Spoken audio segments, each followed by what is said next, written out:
Councillors, thank you for coming back together. All right, now we're going to move on to that second business case. I had a number of requests over lunch to pick things up, pick up the pace.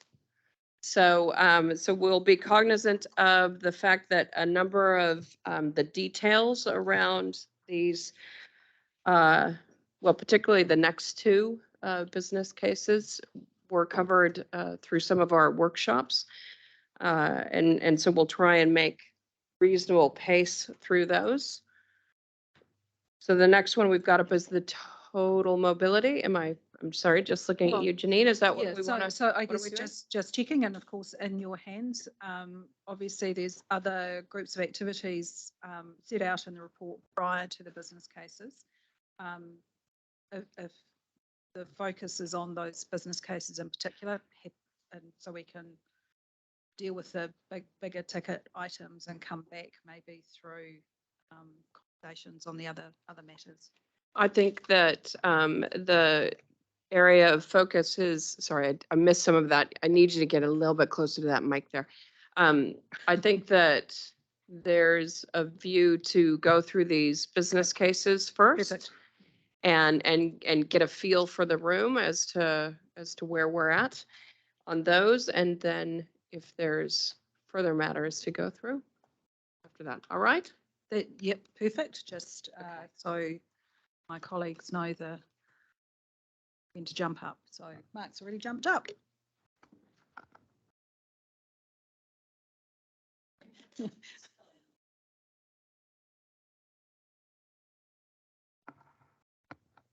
Welcome, Director Tamura.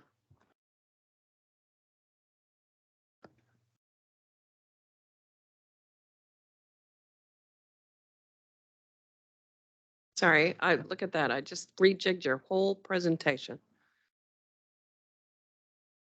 Look at all of that we missed. It's there if we need it.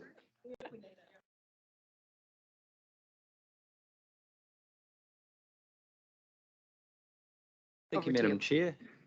And thank you, Council. Dave, could we jump? I think we might come back to the wider goer in line with the other ones, but if we go straight to the business case. So there are two business cases that have been put together for this annual plan. The first of which is a regional expansion and regionalisation of what's the total mobility scheme. So a little bit of background. I'm sure you've read the papers, so I won't go into too much detail, but the total mobility scheme is a transport service provided via largely taxi companies for people that do not have access to, cannot drive themselves, and don't have access to other means of transport. There's an assessment process for people to become eligible for the scheme. And with that scheme, they become eligible for 50% fares in a taxi up to a certain limit. So it's a really essential connection for many people. The scheme at the moment is funded territorial authority by territorial authority and has a distribution of and covers Hamilton, Waipa, Taupo, Tokoroa, the wider Waikato district, Thames, Matamata Piako. So the coverage of the scheme has increased, but still remains patchy.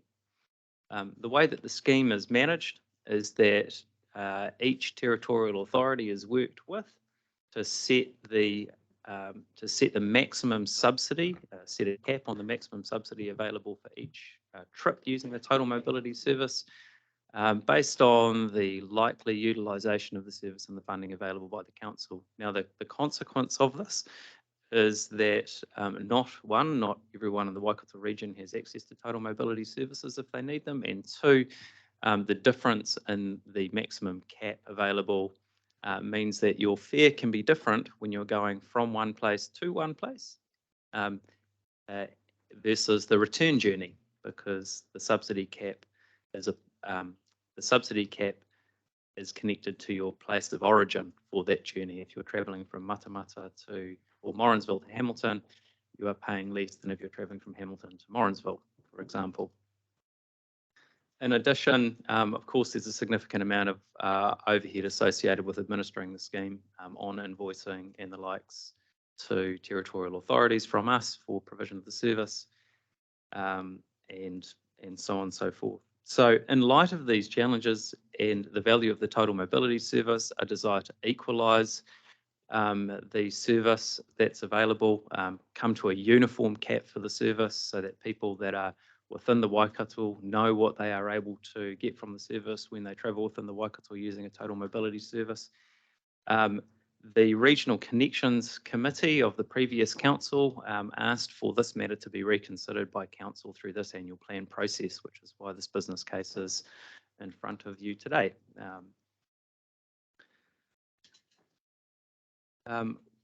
With that, I will probably leave it to questions, Madam Chair.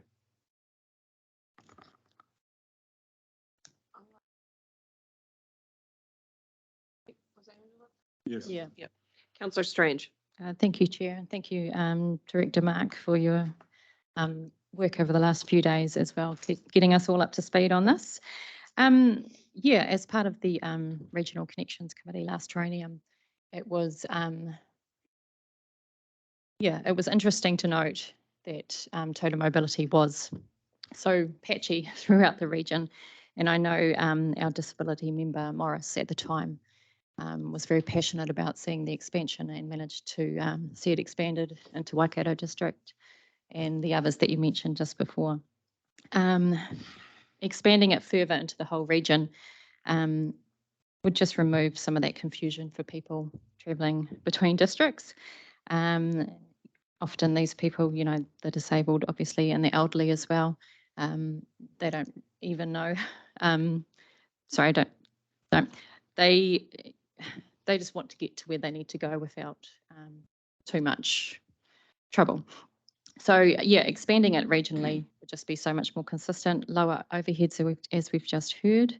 The part that we haven't heard about though is that it provides an opportunity for those smaller businesses within these smaller urban areas, you know, such as the existing taxis or perhaps newer franchises of Driving Miss Daisy and Freedom Drivers, etc., to be set up. So it provides an opportunity for, you know, smaller businesses to create some income where they are at the moment, while also, you know, providing that service of total mobility as well. So no questions, but just wanted to show my support of this being expanded regionally. Thank you.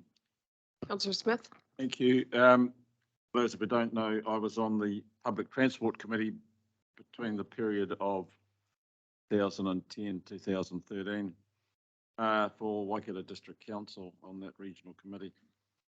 Hamilton was the only territorial authority that had this service in place, and Jerry Pomeroy was the representative from the mobility sector. Everyone was passionate about it. We all wanted it to happen. I'm disappointed that only 4 since that time, and with 3 additional ones only a couple of 3 years ago, including Waikato District. I don't know why we took so long as a district, but this is something that if I was to put myself in the position of a disabled person, I think having the ability to go places, to get things done, a sense of self, rather than being totally dependent on others, from what my discussions with people over the years, it's quite demeaning that they are so dependent and unable to get out and about.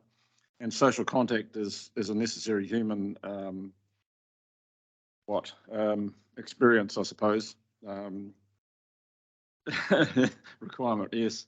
So look, I don't have a question mark, but I just want everyone to support this 100%, and we'll be you know, absolutely on this. Thank you.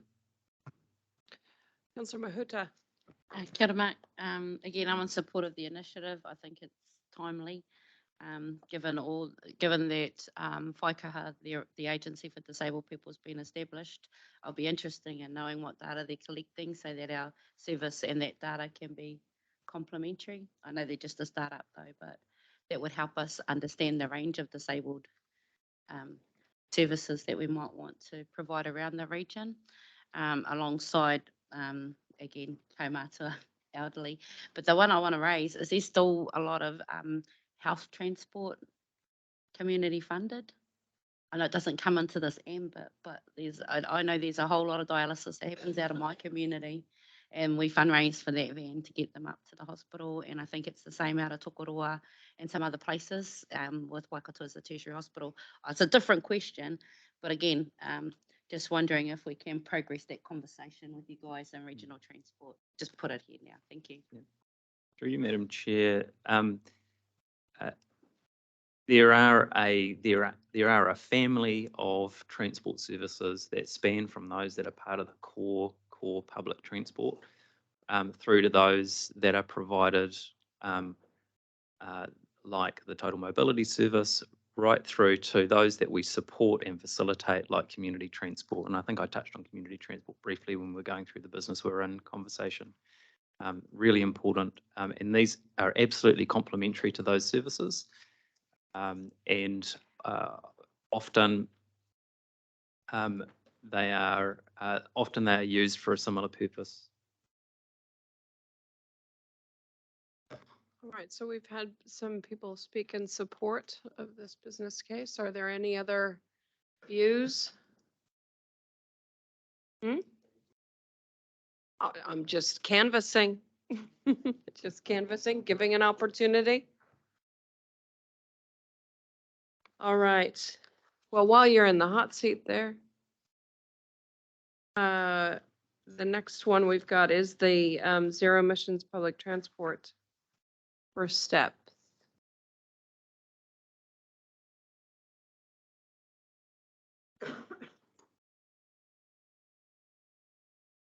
Okay, so I think I covered the rationale for this, for those that joined the workshop the other day. If I can just provide a very brief synopsis of that again, this really marks a tactical shift rather than a shift in funding required. You might call it a different commercial strategy with respect to the acquisition of particular aspects of the bundle of service that together makes up what's within a public transport operation: vehicles, land, i.e. the depot sites, and the drivers. So in this case, we're talking about those things that sit within the bundle of largely depot sites, and to a very small extent, vehicles. Although I'll really emphasize on that is really on the fringe of the total in terms of vehicles. Now, since this business case was prepared and it will be updated, it has been updated for papers that will come to council. There have been some slight adjustment in the numbers because we have continued to work through further from engineers' estimates through to more detailed costings. Now, this has added 295 to the total cost of the two Waipa depots, an additional 197 to the Hamilton Transport Centre charging. Those are them. Now, also that will be further covered in those papers to council, but just to give you a bit of a picture of how that plays out, because we have also had just a little bit of a picture again in respect to the Waipa depots. That translates to an annualised cost of about $240,000 per year, which is roughly 8% of the total cost of the total operating OPEX envelope for Waipa contracts. So again, it's either done this way or it's done through the contract. 51% of this total CapEx is to be funded by Waka Kotahi New Zealand Transport Agency. Again, I mentioned that the other day in respect of the overall funding model.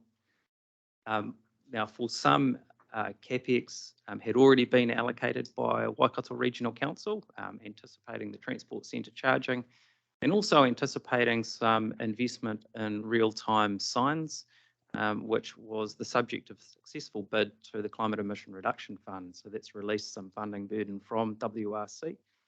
So in total, $540,000 worth of CapEx is already available within the public transport activity, meaning that we have while the total budget for what we are looking for is 3.3, which, as I said, has been updated to 3.8. The additional CapEx gap that actually remains is only 1.1. Now, while these costs have been adjusted, it still doesn't change the overall premise or the numbers that flow through to annual plan. This does remain a cost neutral proposition because of that dynamic which I described in respect of these are things that we would require access to in any case, either via our operator or directly. It's our view that in this case, doing it directly will be more cost effective. Councillor Smith. Sorry, the question is, should we support this? Will all contracts let require the use of these depots?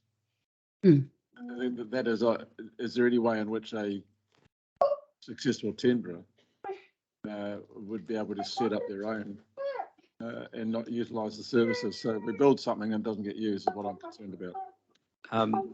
No, so that wouldn't be possible. What this does, and this is actually a really quite an important dynamic of this, the location of these depots is really important. And that's why the relationship with Waipa has been so important through this process, because the operational efficiencies or inefficiencies of having a poorly located depot site is really important, because that's something that we bear forever while the services are operating in that configuration. So the way in which these services for Waipa have been tendered is on the assumption that that the depot and charging infrastructure will be provided. That's a 9-year contract cycle. Assuming this takes place and it's embedded in, we have a 34-year lease in place with Waipa. We will have a 34-year lease in place with Waipa District Council, and that would obviously give us a few more 9-year cycles. Okay, thank you. Councillor Strange. Oh, sorry. Councillor Hodge.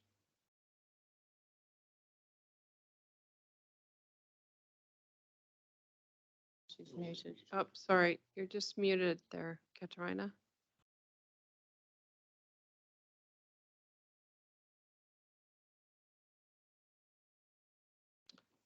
Katarina?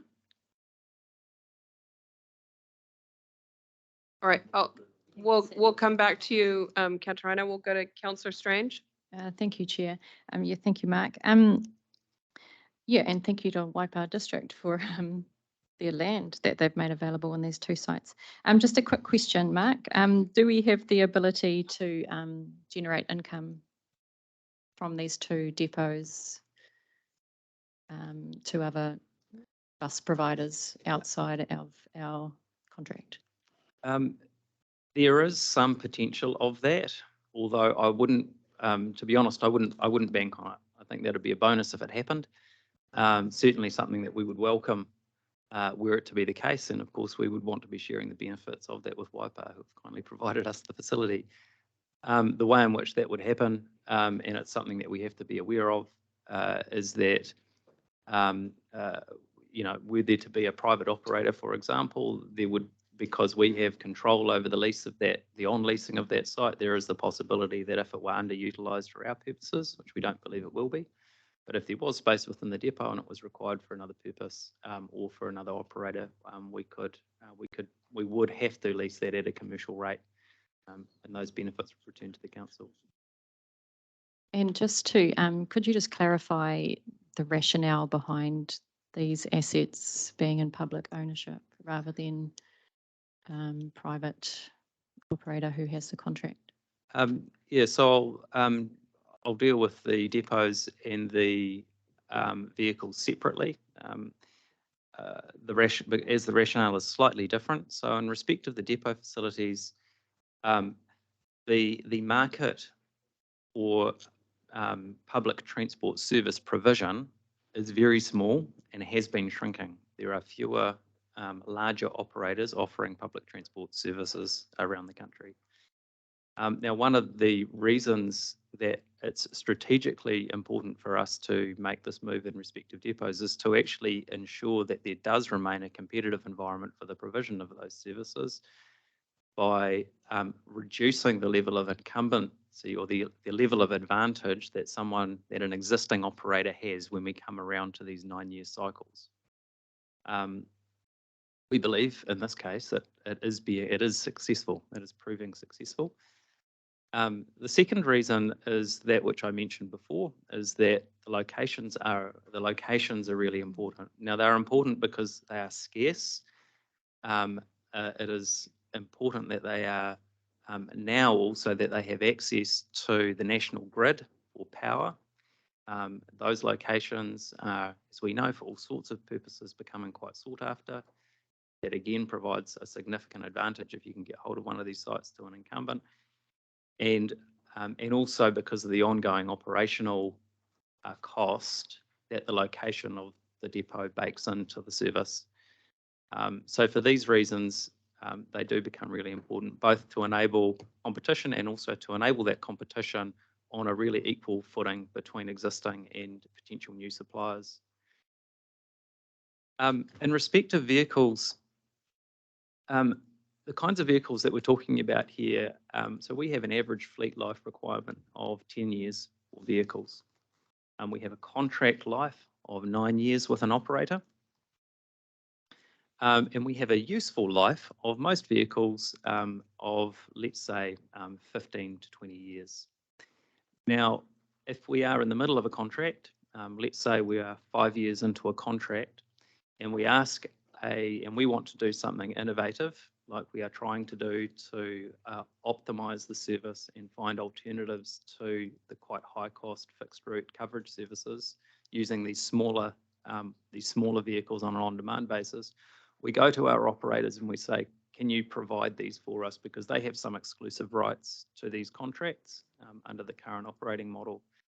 Now, as you would expect, the cost of getting that format of vehicle in via our operators is very high because they have no certainty of the long term, which means that they are trying to write these vehicles off as would make complete commercial sense from their perspective because of the risk that they're carrying in as short a period as possible. Meaning that you're paying for potentially a 15 to 20 years worth of asset life, you're trying to squeeze that into the paying for the cost of that within, let's say, the 5 years that remain in your operating contract or whatever the period of the trial service is. Now, each operator will make different decisions on whether or not they feel that they could redeploy that asset and their own approaches to managing depreciation of assets. But it does mean that in any case, you're paying a significant premium over what would be the ordinary rate of depreciating that kind of asset. Cool. Thank you, Mark. Yeah, I would support this proposal as it has zero rates impact. Thank you. Right, Katrina, can I come back to you? We've just still got you on mute.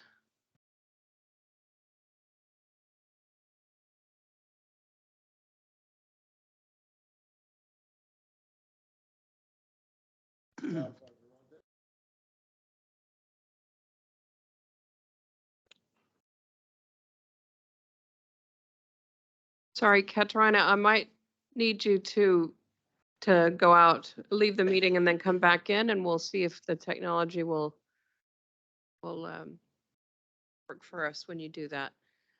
All right, I've got Councillor Dunbar Smith, then just checking Councillor Kneebone, you had your light on. Were you wanting to speak or? Sorted. All right, and then we've got Councillor Cookson. So Councillor Dunbar Smith. Mark, this total capital expenditure has increased 500,000 since the last couple of days, since we had this information. Is it likely, given the inflation environment we've got, that it will continue to increase? And is council borrowing to fund this capital expenditure?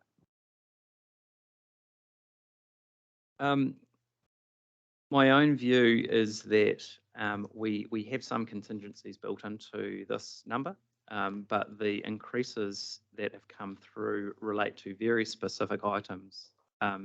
They relate to things like, and again, feedback with operator, because we're in the middle of a tender process, replacing an asphalt surface with a concrete surface because of the additional weight of the vehicles and the tight turning circles that they're having to deal with. So that's the kind of thing that we're dealing with rather than general inflationary impacts here. These aren't in the scale of what we do as an organisation, what we build as an organisation. They're not that large, and they're much more amenable to kind of fixed pricing because they are relatively simple things in the scale of what we do. Depots are not particularly complex, so I'm reasonably. I will not promise, but I'm fairly confident that the numbers are what they are as I've updated, and they shouldn't be shifting. Are we borrowing to fund this capital? Yes, so the capital expenditure is borrowed, and so what we realise, and this is the 8% that I mentioned. So we, for the cost of the interest and the repayment of that borrowing for the Waipa depots and the additional charging infrastructure to go with that, amounts to about $240,000 per annum. And when we look at that alongside the operating cost or the operating expense associated with our Waipa contract, equates to approximately 8% of the expected annual cost of that contract. So if treated as a total bundle of service. Secondly, item number 3, the 2 small format 14-seater EVs. You mentioned that they weren't particularly useful in major routes. Could this work without those 2 EVs?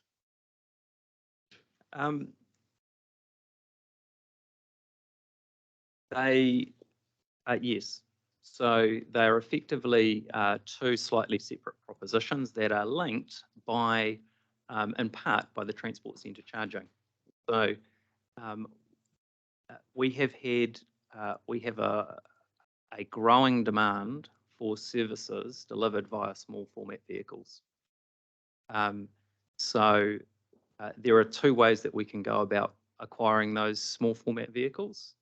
We can go via our operator and ask them to supply them, or we can purchase them ourselves and on-lease them to our operator. They're both completely valid strategies, but they have quite different cost profiles.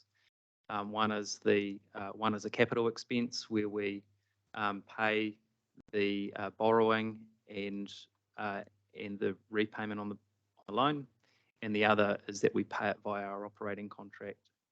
So those vehicles would make use of the charging that is available, that would be made available at the transport centre.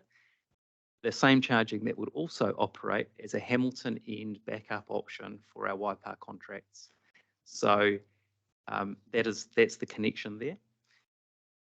Just to clarify though, the charging at transport centre, we use larger EV buses rather than these smaller ones. They're here already, and the same with the one from here to Waipa or here to Cambridge.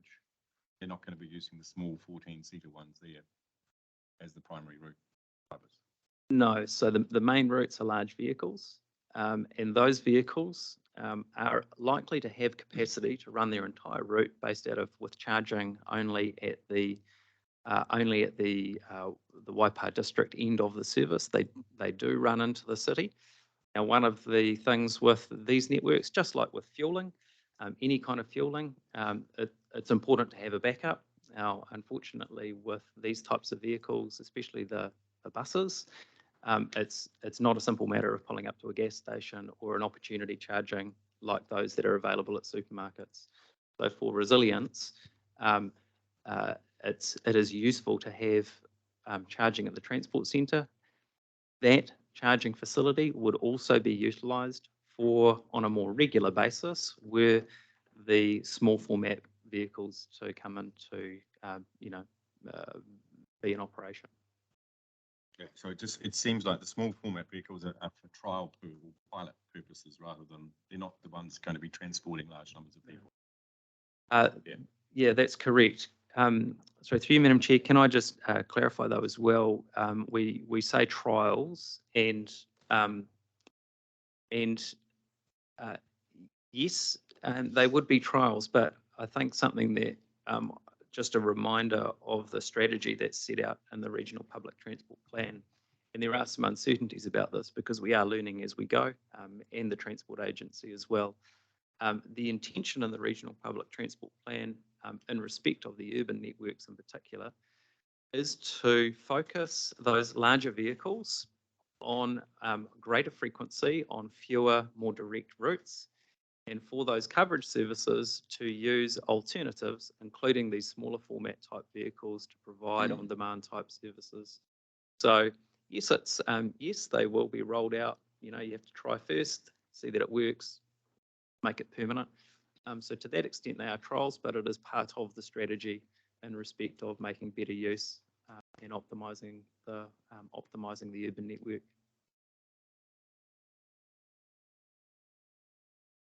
Councillor Cookson, or you, no. Councillor Smith. Thank you. My concern is you've talked about tight turning circles and the likes, and I'm interested in future-proofing 30-something years out, the life of this plant. Has the design taken into account the use of double-decker buses and any potentially new vehicle that hasn't yet been invented, so that we aren't coming back and saying we need to change the configuration of this that we only built a few years ago? So I don't know whether a double-decker EB will even be feasible because of the weight, etc. But technology is changing. So the future-proofing aspect of this building, 30 years, 50 years, it never just gets knocked down after 30 years. Yeah, through you, Madam Chair, they will and they are. So the demand for that Cambridge route is likely to necessitate double-decker vehicles, and the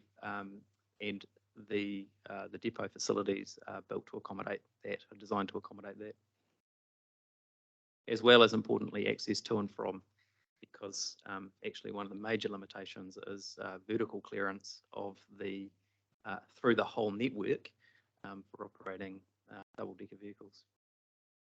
Councillor Marr. You want to check with Katarina? I see she's. Katarina has put a comment in the chat that she'll seek the answer from another agency. Thank you. Yeah, Mark, totally in support of public transport and what we're doing in that space. The only concerns I have really around it is that we've seen from some other projects that when we go from engineers' estimations to actual physical costs, etc., we've had some blowouts in that space. So really quickly, in the interest of time, just two questions. So if we increase, so if the project costs increase, does Waka Kotahi still cover half? Yes. And then also, does it still remain cost neutral? Through you, Madam Chair, yes, Waka Kotahi will still cover half, and yes, it will still remain cost neutral. Now, there is some proviso around that, in that it will a little bit depend where those costs come from. So I guess the point that I would make is that because of the way that this is being done, the relative impact on the rate will be very small. If there is a cost extension, if there was, it would have to be a very large overrun were it to actually have a material impact. And that's because of the number of targeted ratepayers, or what? Say that again. Sorry. No, it's because what we are looking at here is the annual funding requirement is actually only is the cost of the borrowing plus the repayment on the loan. You're not paying I got that it. total amount every year. Got it. So it's, so the relative impact on the annual budget and the rates would be very small and would have to be very large. It would have to be a very large cost overrun if it were to start to materially impact on that. Councillor Nicol. For me, yeah, it's on strategy and we've discussed the cost quite a bit. I feel quite comfortable with it for the reason that we're seeing a shift in our economy from what we have had to a lot of electrified transport. And so having an asset with Waipa like this, there will be EVs in the future. There will be EV charging depots required in the future. So to me, it seems like a good strategy still. Thank you.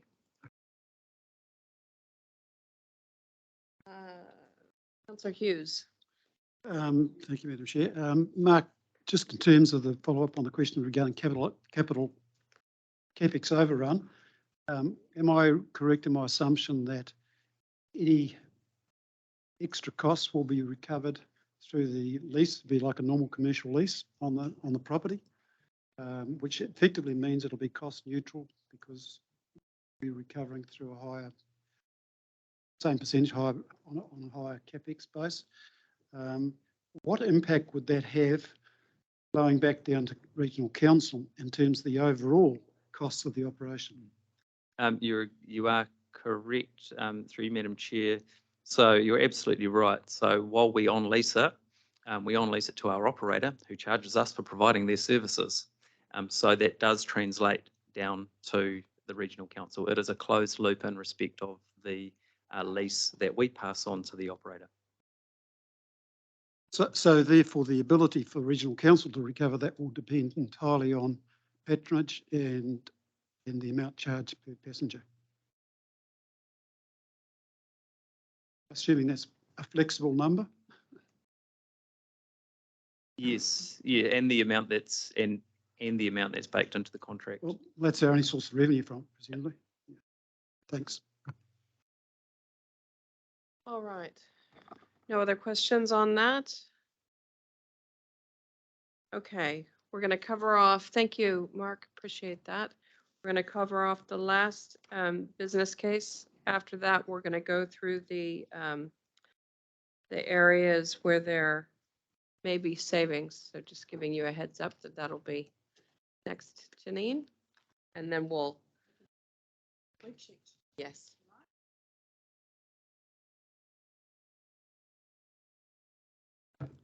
Welcome back, Neville. Kia ora anō. We're looking now at the annual plan business case, which is in your pack. I think it's on page 131. And as is highlighted in the slide here, it's around our customer experience transformation program. Now, deliberately, this is a program as it spans multiple years, has multiple points of engagement across the organisation and multiple sub-projects that sit within the program. So what we're talking about here is tranche one or year one of this program. Also, I think important to just highlight that this has a direct correlation to the CE's KPI, which requires a customer omni-channel review to be completed and a customer transformation program to be developed by March 31, 23, with any milestones identified for financial year 23 completed by 30 June. So in response to that, we've developed this program business case. We believe it's really comprehensive. The business case itself articulates quite clearly, again, in my view, what we're attempting to achieve, and those are stated at in the slide in front of you here. Ultimately, we want our customers to be able to provide our customers with a better level of service than they currently receive. We want to be able to leverage technology solutions that are now becoming more readily available to us. And we want to future-proof our customer service delivery for those advances in technology that we see present at the moment, but are continuing to emerge, where they can do more self-service and more AI or artificial intelligence assisted services in the future. Right now, we operate a customer service delivery model, which is directorate based. So what does that mean? You know, we have some staff sitting out the front out here, a part of our customer service team. They deliver front-facing services to customers, but the majority of our services are delivered within directorates and across locations in a disparate and disjointed fashion. Now that has evolved. This model has evolved over the life of the council through a time when the technology solutions that are now available to us didn't exist, and the processes that we're looking at to implement were not relevant or appropriate. This is what we're advocating for is a significant organisational change piece, which in its own right adds complexity, and but what it will do is bring together a whole bunch of activities, as I've said already, disparate and distributed together into one place. The technology will enable us to have greater visibility of information that's relevant to customers that we can then centralise and be able to provide a service from a central point, but it will also enable customers to access information themselves that currently they may find really difficult. So I guess that's the overall intent of this program. If we can go to the next slide, that's pretty much whoever's driving us, and hopefully you can see that on your devices or on the screen in front of you.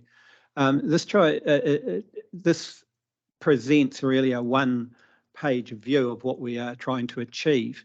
Year one being the annual plan year, so starting from July 1 of this year, is where we set the foundations in place to enable self-service and what we call agent desktops, which is flash speak really for staff to be able to access information both about customers and about services from one location and respond directly to them, be it in person, over the phone or online, and potentially through social media as well.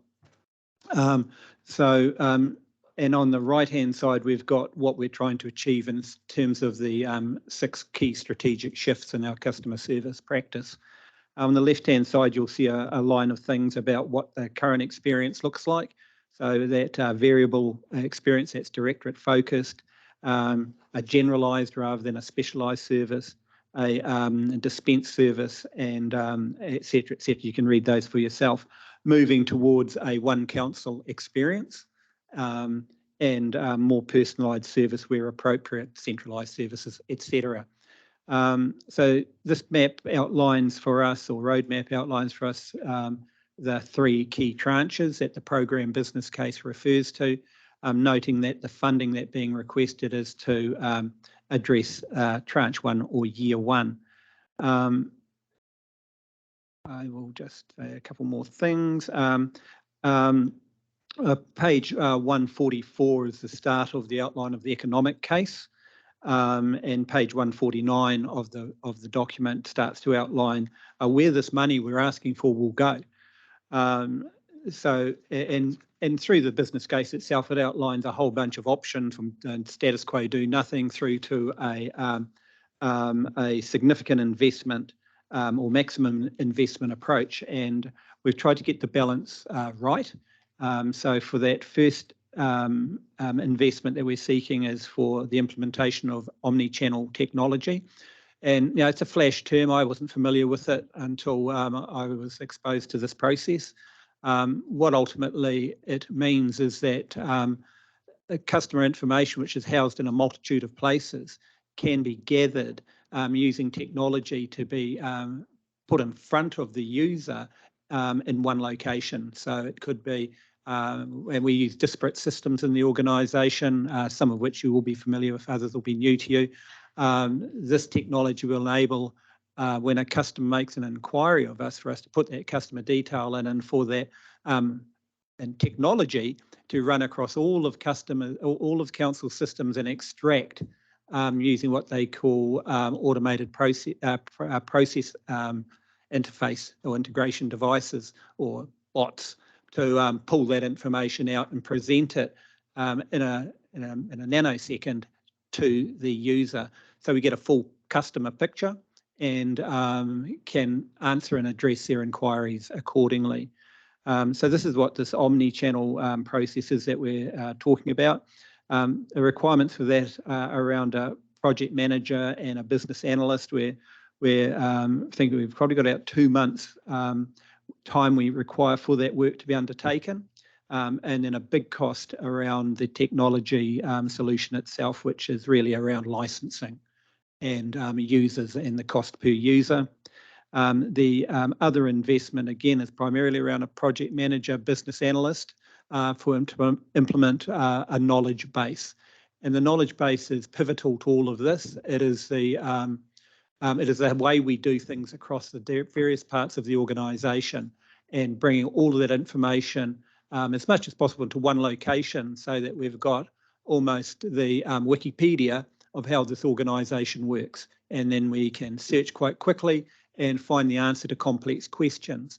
The next opportunity, having a well-structured, well-thought-through, well-constructed knowledge base, is that it allows us to start to bring in more business analytics and more artificial intelligence driven type facilities that we currently don't have.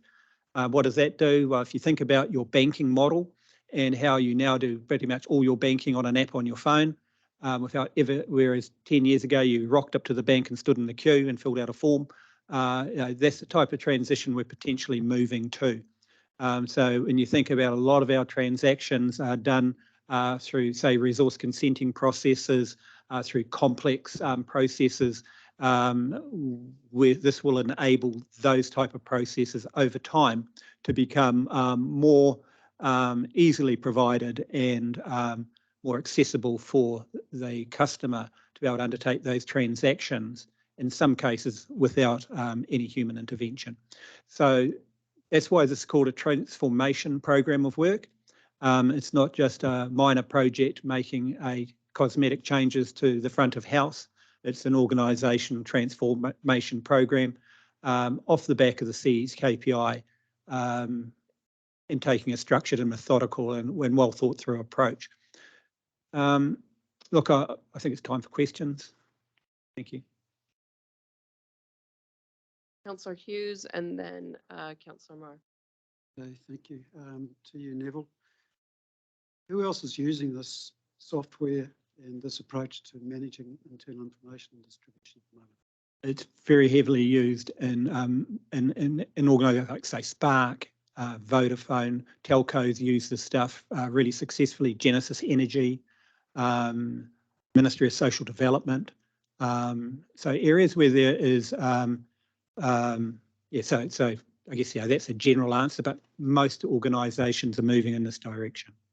Okay, and has somebody spoken with these people so we understand the positives and negatives from those organisations?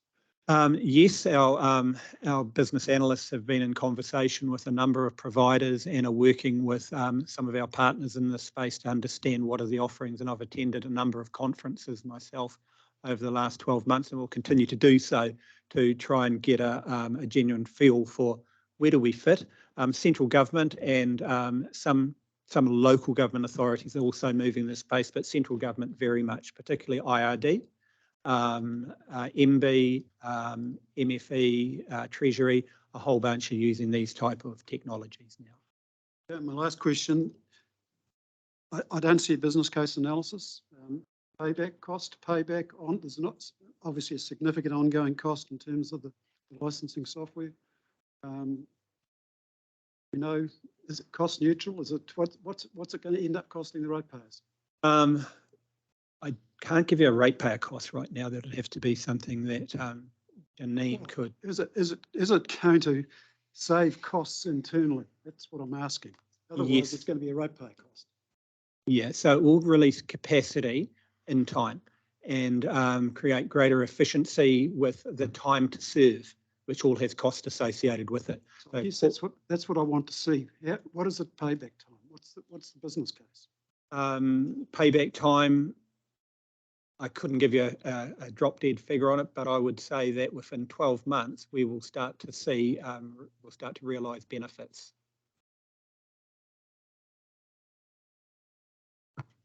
If I could just add, so what the councillor's asking is he'd like to see the analysis which releases it. So, Neville, there is a business case analysis that's been done for the project, and I just wonder if we, how we are able to get visibility of that. So the program is in the documents, as I said. I'm not sure whether that is sufficient for what we're looking for, because each one of these has a project component associated with it, subject to approval of us going forward. We then will develop a program or project specifically around omni-channel, project specifically around knowledge base. But to develop all of those projects without a sense of appetite going forward with the program itself is, hasn't been done. So just so I'm clear, so you want to see support from council that this is a direction before you invest the time to go through that detailed business case analysis and identify the paybacks that Councillor Hughes is asking for. Did I understand that? To some extent, yes, but on page 154 in Appendix A, we do have a benefits plan that starts to outline some of those benefits, so by tranche, and we're not breaking it down to a financial dollar benefit, because I think that is too challenging at the moment. There are some impediments to getting implementation. Primarily, it's the change process. So what we're talking about here is an organisational change process which takes cost. We have to do the analysis. We have to understand exactly where all of these processes are that are currently going on in a distributed ad hoc fashion across the entire organisation, and not just in this building, but across the entire WRC network. We have staff in multiple locations in Taupo, Paeroa, Whitianga, etc., who perform customer-related functions. So there's quite a bit of analysis that needs to be undertaken before we start the shift. And then there is the change part, which is around how does that affect people and the roles that they perform, and what is their amenability and appetite to accepting and adopting the change process. These are difficult things. They don't happen without a lot of planning and work, and there is a cost associated, but there's also a return on that cost over time. Councillor Hughes, the customer transformation program is something that I've been driving since I've become Chief Executive, and was highly supported fully from the previous council. I think what Director Williams is trying to say is that we're putting in we want to realise benefits of being able to have less reliance on staff to provide some of that customer, improved customer service, but we need to go a little way down the project space to be able to put an analysis of when and where those benefits can be realised. Because at the moment, this is about trying to find the different channels of which customers are interacting with us and trying to develop a knowledge base so we can design the path. Now, if I've got that incorrectly described, Neville, can you just... No, I think it's pretty succinct analysis. This is a foundation project that we're talking about, as is articulated in the diagram in front of you. So tranche one is about laying the foundation and getting everything strongly in place to enable us for implementation. From a pragmatic perspective, we're trying to adopt a customer focus to this program as opposed to a financial benefits focus. So what is the outcome from a customer perspective that they can expect? What will our ratepayers see as a result of this? They'll see a better level of service, they'll see a more responsive one, a more consistent one, and one that they can trust. Now, we have methods for measuring those type of metrics at the moment through what we call the Net Promoter Score. We run this process constantly. It's a real-time process which gives us insights into what customers think about the level of service that they're currently receiving. For us, an improvement in that metric is a return on investment. We assume, and I think it's a strong and evidence-based assumption, that not only having an increased customer satisfaction level, will also achieve a cost efficiency and cash benefit over time because the service is being delivered better, faster, more accurately, more consistently. And then we quantify the saving, but we've definitely applied a customer-focused approach to this program. I'm just trying to pick up on what Councillor Hughes is laying down.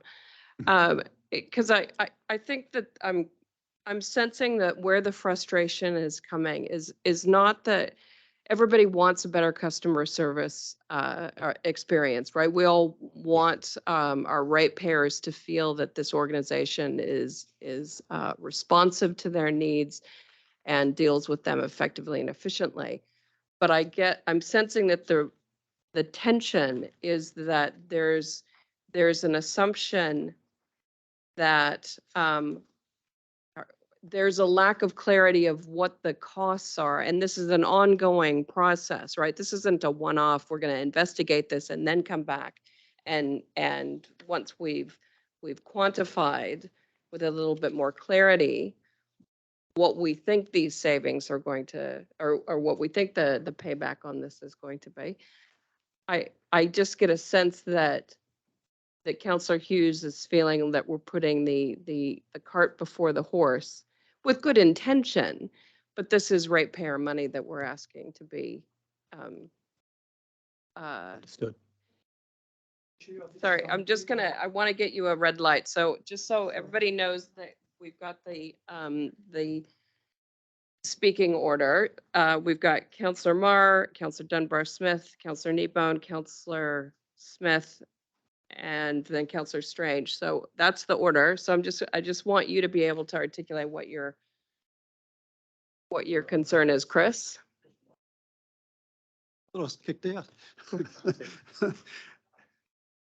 I always come back to ask myself the question, if this was my business and I was running it, and spending my own money, would I be prepared to spend this money based on the information in front of me? I'm sorry to say that in this case, I wouldn't. So I'll just leave my case there and let the other. All right. Councillor Marr. Yeah, thank you. Yeah, just echoing Chris's views. I mean, we're looking at all these cases that are coming before us. One, there's a desirable beneficial outcome, but two, we're also looking at it through the lens of a ratepayer's impact. But the question, so that's one point. The question I would have though to you, Neville, is any of these outcomes supposed to have been delivered by the reboot process that we've been through or are going through, or is that just completely separate? No, for my information. It's a really good question, but primarily the reboot process is focused on internal efficiencies around our financial systems, around our asset management systems, around our HR and people systems. So that brings all those internal capability together and definitely will generate efficiencies and outcomes as a result of that, definitely. And plus the current systems we are using are disparate and out of date. So there are benefits there. Where this integrates into a technical solution is when we talk about Iris and its next generation and the movement towards this new platform under which we'll engage with our primary customers, our farming sector, and work with them to be able to manage things like regulatory compliance and nitrogen and so forth.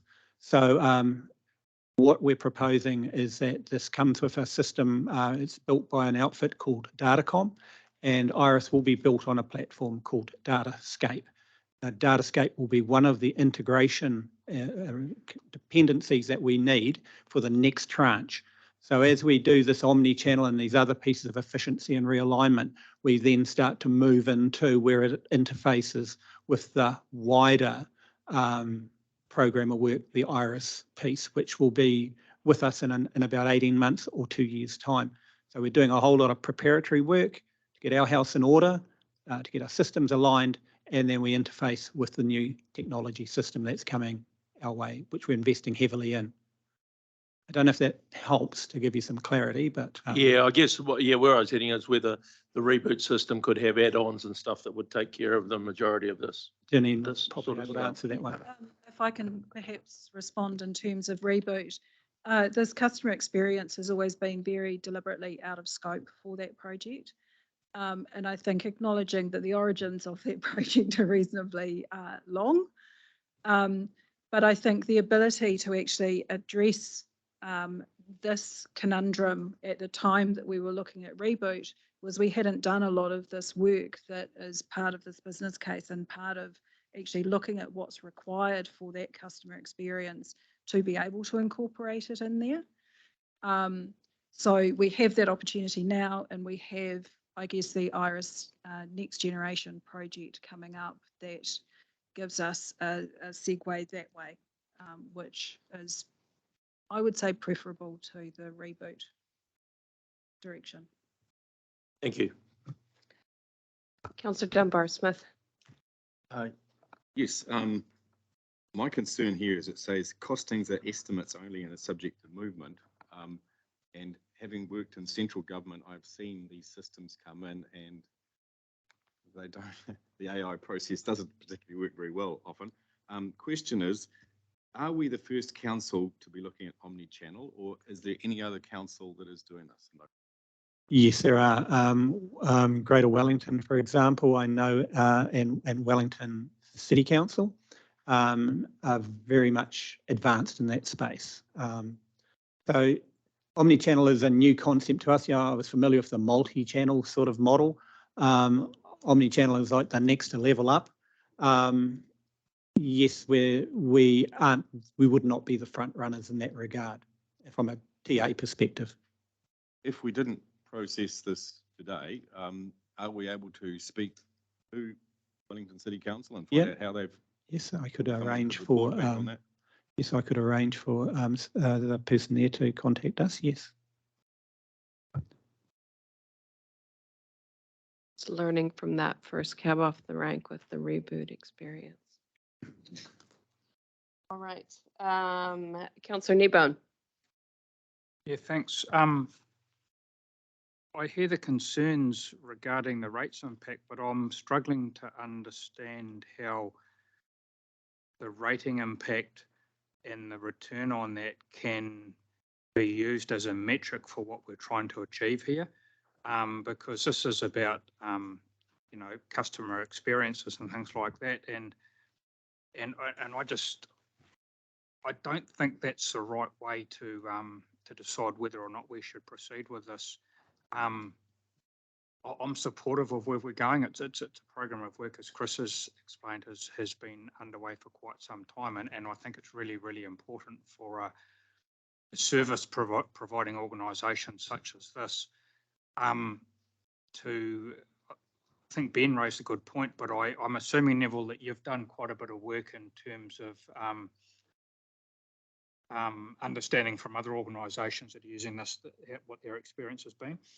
Yes, so just to be clear, the technology is important, but it is there's a bunch of ways that we can do this. So we're not sort of like necessarily going out and buying a widget and sticking it into place. We can do a lot of stuff in-house as well in terms of how we manage this. So we don't have an identified widget is what I'm trying to say. It's more the methodology and the logic that forms the foundation. So yeah, when I'm talking about these other entities that have done this, they've approached it from a methodology and a process perspective as opposed to going and buying an off-the-shelf application and plugging it in. In talking with our IT people this morning, the thinking is we can do some stuff already ourselves, and our external support need for technology may not be as great as we currently think it might be. So things are moving all the time. It's more the logic and the method, and then the tools or the technology interface is secondary. So what we put in here is the figures as we probably at the extreme end, as we understand it in terms of licensing and user numbers. but it's quite possible as things evolve that these numbers will go down.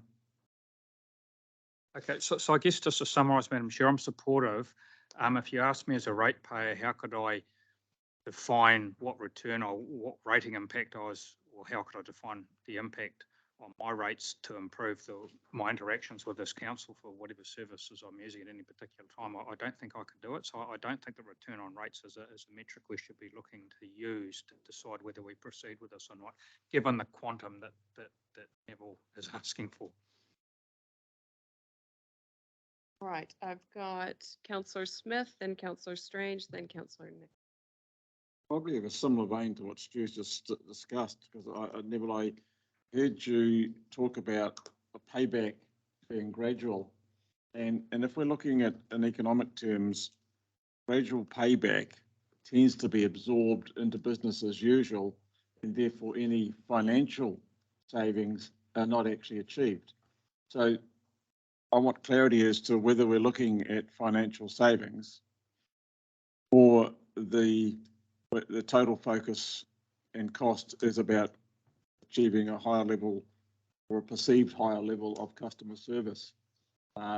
Because as most councillors and even you as staff mix in the community, and people have this automatic dislike for MPs and local government politicians because you're always in that space over there that's taking and never giving and never delivering. So if this is, I use this phrase probably in inverted commas, about the warm fuzzy stuff, we'll never be able to quantify that, and we'll never know the true cost. And it could be a very deep pocket that we need, and actually never raise the bar in people's mind because it's just what they do.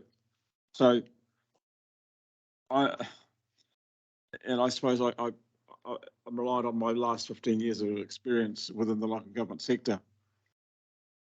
This seems to be that aspiration that we move towards, but never really know if we're how far along the journey we've got. So it's the quantifiable stuff I think that Stu was alluding to, and therefore is it a financial? So I really think we need to know what's the end goal. What are we actually setting out to achieve, and is that going to be measurable? If it's going to be measurable, then I can get more interested in this. Thank you. So that's a very good question, and ultimately this is designed to achieve a better customer experience than what customers are currently getting from us, or the view that they've shared with us about that experience. So some of that maybe that you'd call that a warm fuzzy experience, but also within our organisation, what we think we will find is that centralisation brings a more consistent and well-managed service delivery for the boundary of that service. So outside of that, we get into specialisation, so moving from generalised to specialised.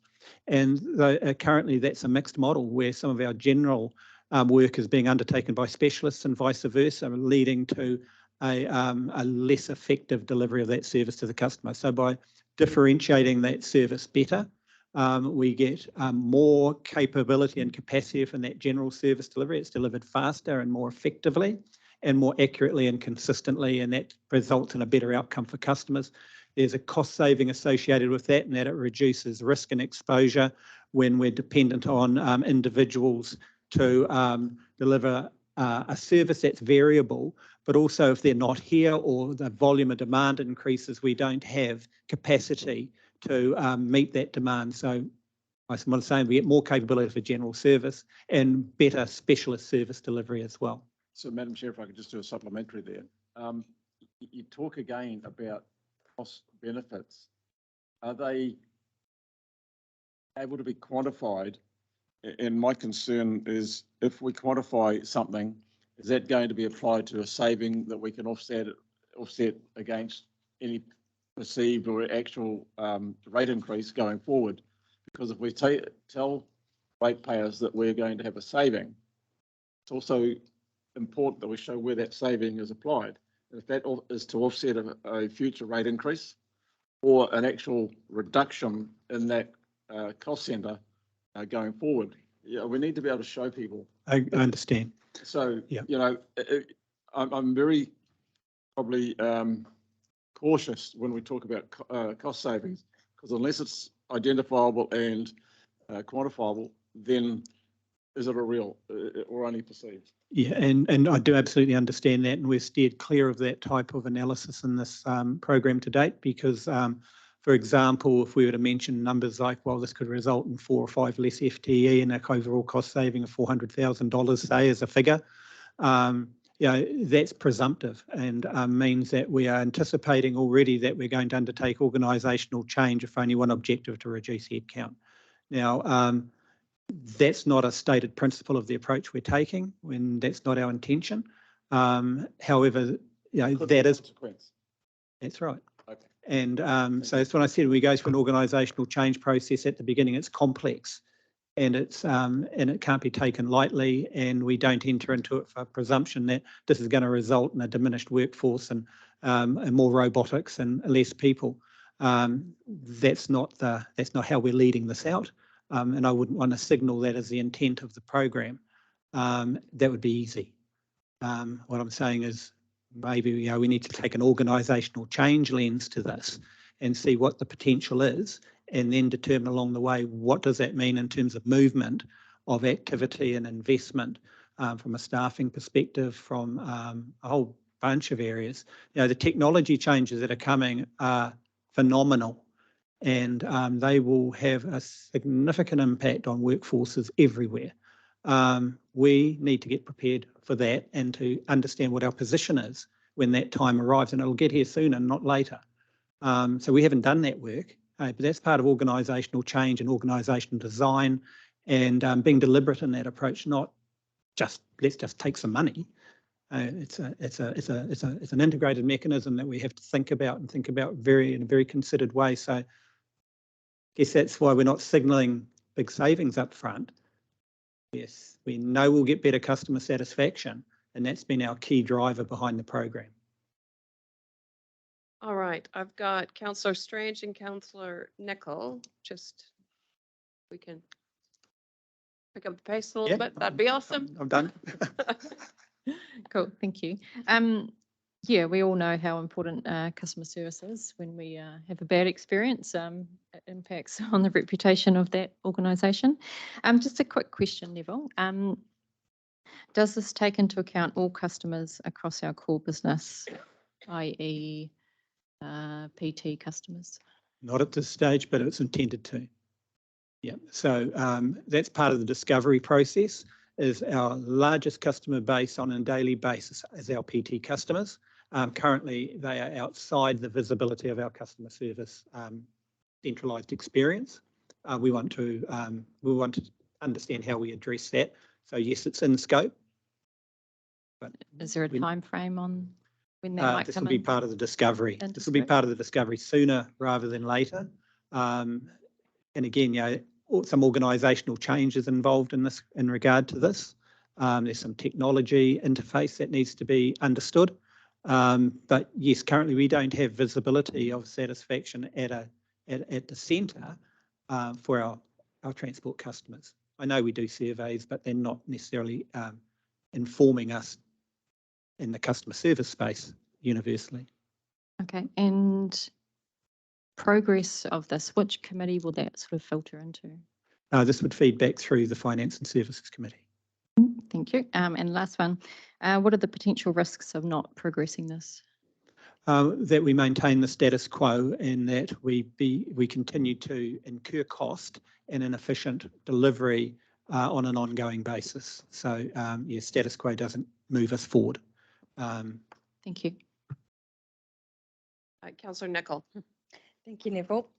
I recall attending a few finance and services meetings at the start of last training when this really started off, and so your answer actually surprised me a whole lot. I do remember us saying we're going to take quite a different approach to this, and that'll be a long-term thing. But the case of because people do perceive councils to be clunky, and people I've talked to perceive this council to be clunky. And so that was the intention of this to shift. And so we're just in one part of that larger project. What I'm understanding is if this were approved today or sometime through this annual plan, it allows it to carry on as per schedule. And if it wasn't, you would more than likely bring it back to long-term plan time. Load. Is it? Yes, that's correct. It would incur a change in approach, but yeah. So what I'm getting from it is that the last regional council said that this was a high priority and made it a CEO KPI. And now the CEO's here through yourself asking for the resources to deliver on that KPI. So if we say yes, we can hold them to account to that on budget, on time and so forth. And if we say no, it shows that we don't value this part as highly on improving the customer experience as per the previously agreed timeframe.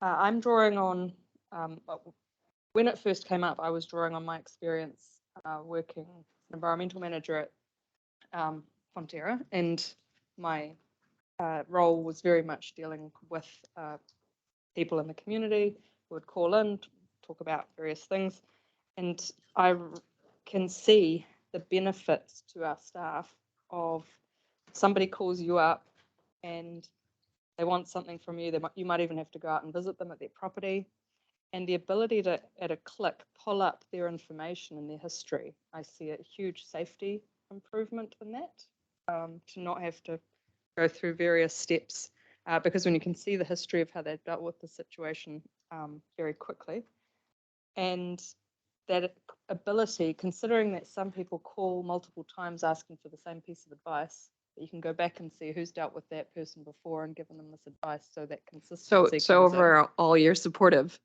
Yeah? Yeah, sorry, I will speed it up.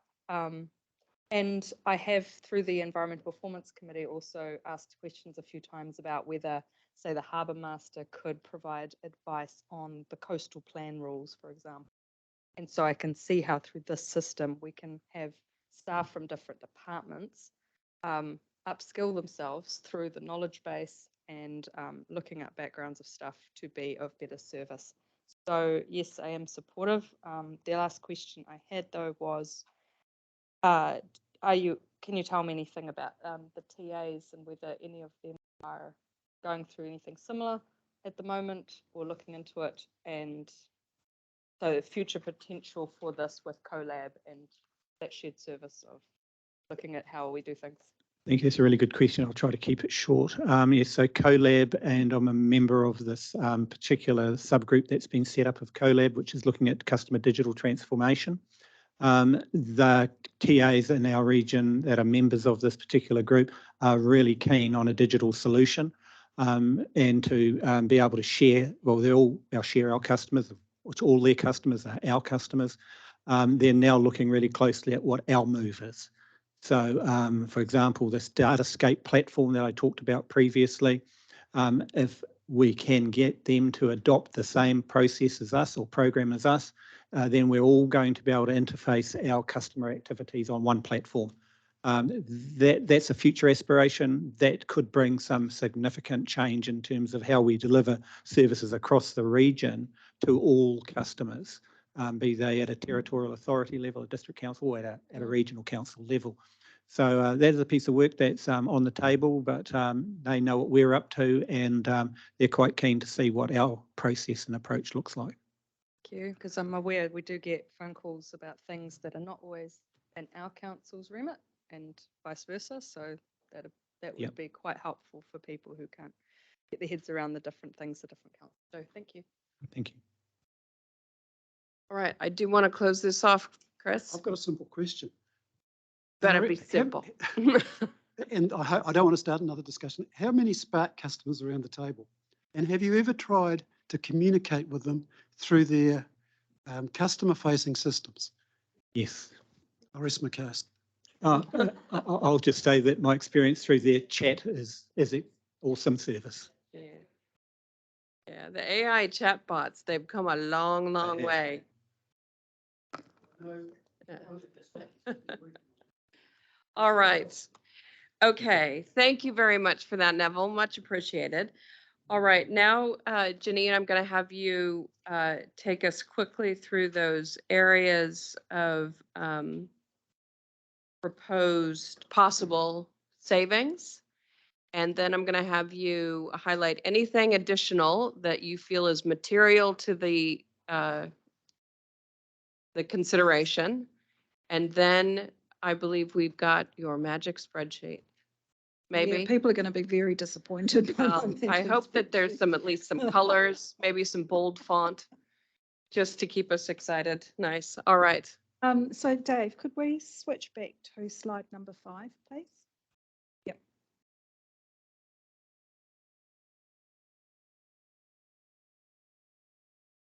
Okay.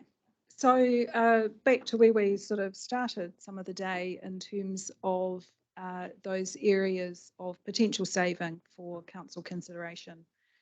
So the first one up there is around a further deferral to the commencement of the Sustainable Homes Scheme. As I noted, there are some legislative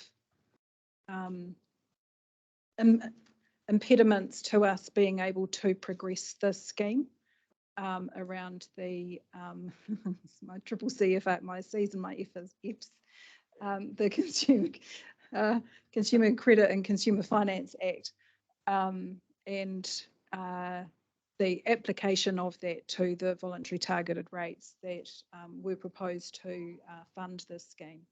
So there's that issue, but there is also the fundamentals around the scheme and how that shifted from economically where we were in developing the long-term plan of very low interest rates, a gap in the market in terms of providing the support to property owners.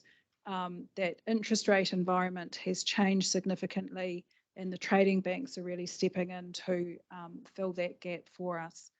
The role of local government should be to act where the market doesn't. So I think if the market is starting to move in that space, then we should get right behind them. What this would mean is that through the LTP, this council would have the opportunity to reconsider the scheme in its entirety and whether it moves forward in any way or whether it actually is dropped. We need to do that through the LTP because it was one of the key consultation topics through the last long-term plan. In terms of the funding impact of this, it would take 255,000 out of rates, but that rate was only going to apply to scheme participants anyway. So while it drops our total rates revenue, we won't see that playing out in terms of a rate impact against those examples that we looked at earlier today. Land management advisory services. So as I've noted, this is a saving that we can just lock into the budget. This is a slowing down of our ability to gear up this program. The work will still happen, but we can take the funding that we have already collected and utilise that when the work is actually required.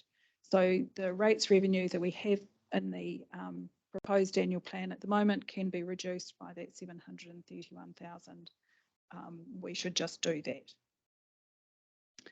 that. The Warm Homes Clean Air Scheme. So this is one that we operate in partnership with South Waikato District Council. So we do the heating replacement, they do insulation. Part of the challenge with the scheme in its current form has been a real challenge in finding participants for the scheme. And so out of our 120,000, we've sort of been at the $25,000–$30,000 level of expenditure. The previous scheme provider withdrew from that at the end of last financial year. So we were in a situation of nobody to actually deliver the heating replacements. It was the direction from the last council to go back to market and try and find a provider, which we have been successful in doing. And I have a contract in front of me to approve effectively for the rest of this financial year with the opportunity for an extension of another 12 months. But it is a question for this council around, given that difficulty with market engagement is this something that we need to continue to do or fund at that level in particular?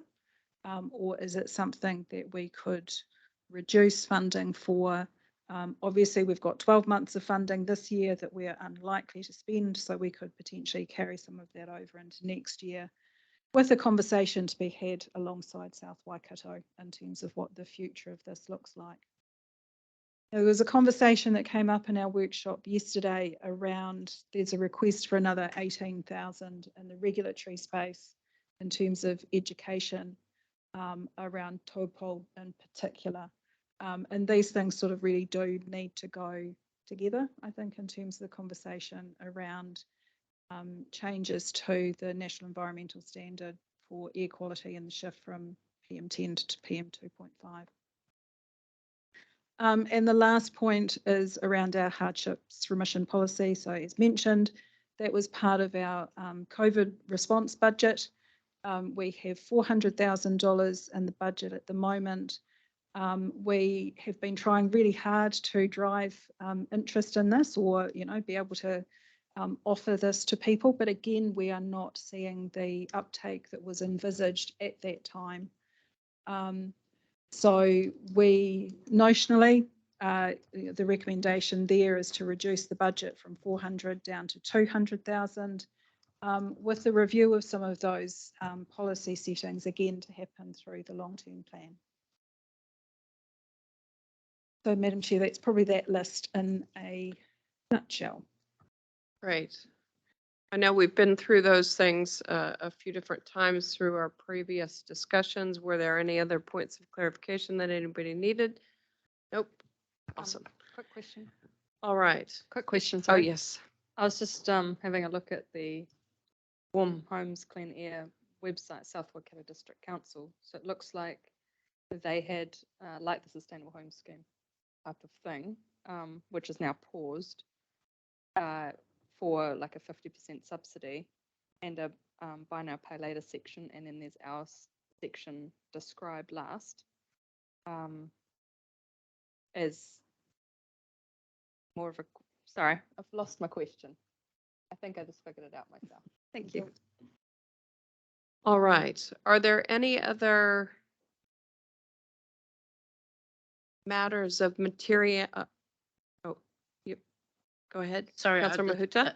And my apologies, councillors, if you've asked that over the last couple of days, but just with regards to the surplus, it's not our intention to draw a surplus, although we shouldn't go short.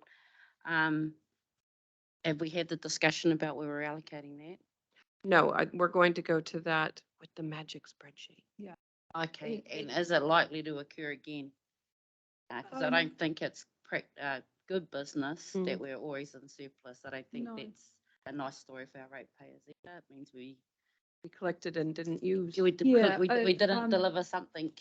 Yeah, so I mean, my crystal ball's a little bit foggy in terms of the end of the year, in terms of where we will end up. But I think the $1.8 million still does need to be seen in the context of a close to $200 million organisation. So we do try and manage those things really tightly, I think, as a number of councillors hopefully appreciate. And again, absolutely. I'm not doubting that, but did we report a non-delivery of that service of whatever it was? Yeah, and I think did we bring it forward because in theory it's not surplus? No, so that surplus is after we have considered carryover of funding. So where we haven't completed work that we need to do in the next financial year, we've dealt with that carryover first, and then the surplus is effectively it is general rate money that we've collected from our community that we haven't applied. Yeah.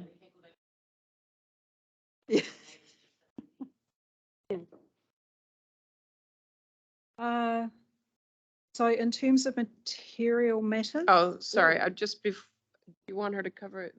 Look, I really want to thank you, Tipper, for raising that point, because I was going to bring it up as well, because I see that there's some of that funding is going to go potentially to the Mugridge's issue to sort that out, which will leave us with about 1.5, and I'm happy some of that goes to staff and we're left with 1%, which could then come off our 5.2 or whatever, gets us down close to 4%, which I feel a lot more comfortable with. So I think it's a very good point. So, Madam Chair, Jane. perhaps can I just offer a bit of hopefully wise counsel on that one? We love Um, wise counsel. Well, hopefully. My advice around the use of the surplus is always that it is in relation to one-off costs only. The temptation to apply it to offset rates requirements actually means that we have a funding deficit, that we're going to have to fill that hole at some point in the future. And that hole will be when we come into the long-term plan. So, yeah, so I think that would always be my advice to council. I get the temptation to do it, but particularly around things like staff remuneration, which is an ongoing cost, at some point in time, we have to pay for that. So considering what you've just said there, what of what's been proposed that you would consider would be eligible under that wise counsel? That wise counsel. So look, one that is on that list, that potentially a really good candidate for it is around the customer transformation program.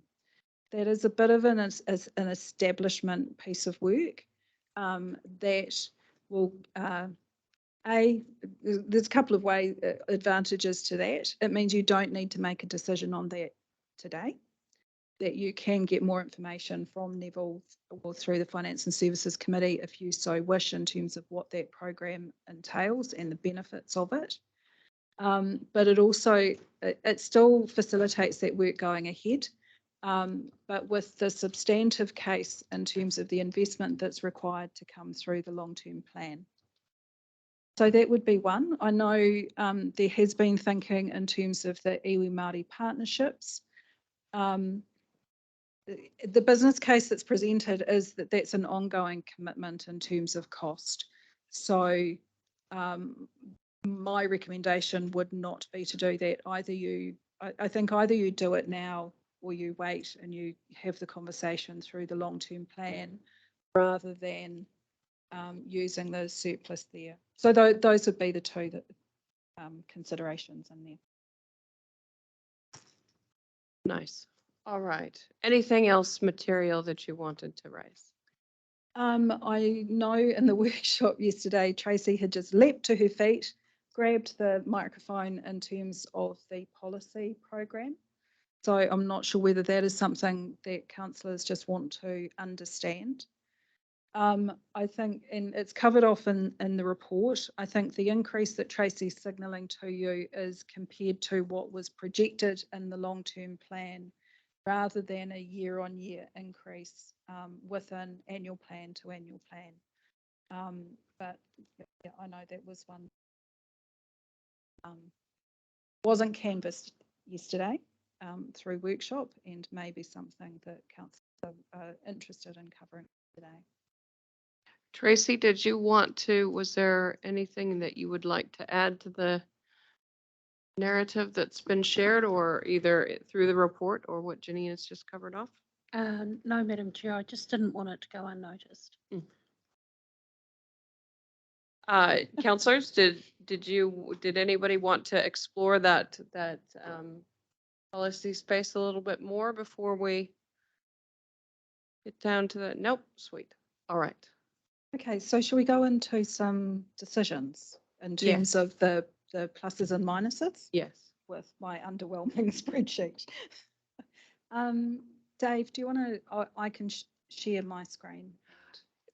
While you're getting that technology up, can I just canvass I know we've talked a little bit about this, but we did discuss earlier at the start of the day the consulting piece, you know, that was one of the things we needed to make a decision on today, if we could, and that was whether or not there was a desire to go out on and consult if there was a decision that triggered that. The conversations I've had have indicated that nobody has a or that people didn't have a real appetite for consulting or for consultation on a major change, just wanting to test the room. Wording's not quite right. No appetite to consult. I think that's not the right way. There's no need to do something that would lead to a need to consult. Exactly.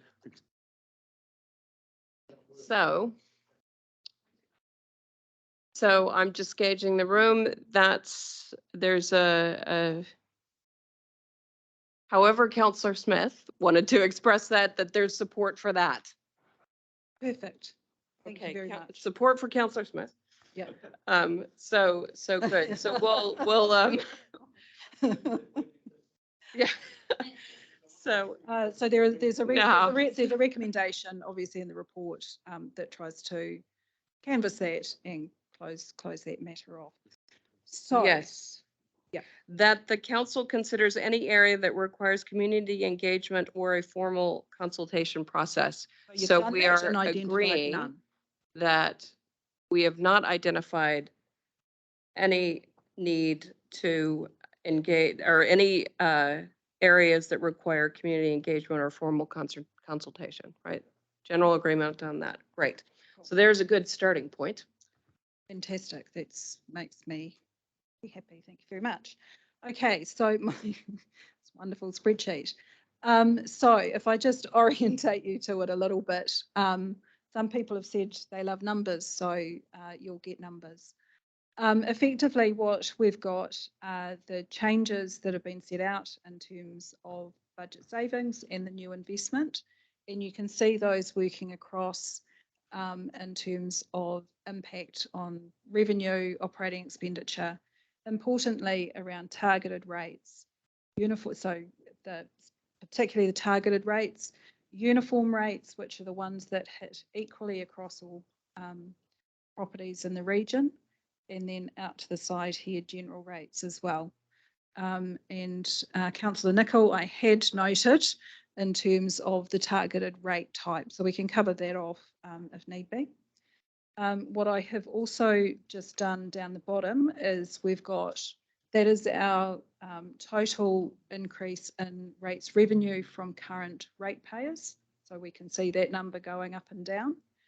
And then down the bottom, what is the actual change in the general rate per 100,000 of the decisions? So you can see some sort of price sensitivity, but also what is the change in the UAGC? Now, I haven't done all the targeted rates because they are many and varied and look very different, but I just wanted to give you a sense of the impact that the changes have from a rating perspective in doing this. Madam Chair, there are increases or there are not increases in the targeted rate. There are, in terms of the decisions in front of you here, the targeted rates go down slightly. Outside of 170,000 slightly across all targeted rates. So this doesn't negate the impacts around the catchment funding pressures, the transport funding pressures and those types of things. But the impact of those had been shared, I guess, with the rating impacts by territorial authority that was provided to councillors last night and the distribution of rates overall in the region. But we can look at the particular areas of targeted catchment rate increases if we need to as well. We wrap up. Got some information on that. Thank you. Unwind. Okay, so we start at the top of the list, probably a couple of easy ones. So defer commencement of the Sustainable Home Scheme. That takes 255,000 out of the targeted rate, noting that was the voluntary targeted rate. The 731,000, which is the LMAS funding, is a saving against the general rate. We can tick that one off. Direction needed from council, I guess, in terms of the position in relation to the sustainable homes, the warm homes clean air project. Sorry, Janine, just checking that this year, because the provider hadn't been there, so they haven't been able to do work, and given there's only 4 months So they'll have a left in the 4-month year, contract. is there any opportunity within that to perhaps carry over money and reduce that impact for Yeah. next year? Yep, so that was, I guess, sorry, Chris, I think you might have been out of the room. That would sorry. probably be my recommendation is, with fair winds, they'll probably spend half of the budget this year, given they've only got, have a contract for 4 and a bit months. But we have 120,000 in the budget at the moment. So if we assumed that we carried over 60,000, we've still got the program in place for next year, and we can see whether the uptake is increasing. We're taking a slight reduction in terms of a rating impact.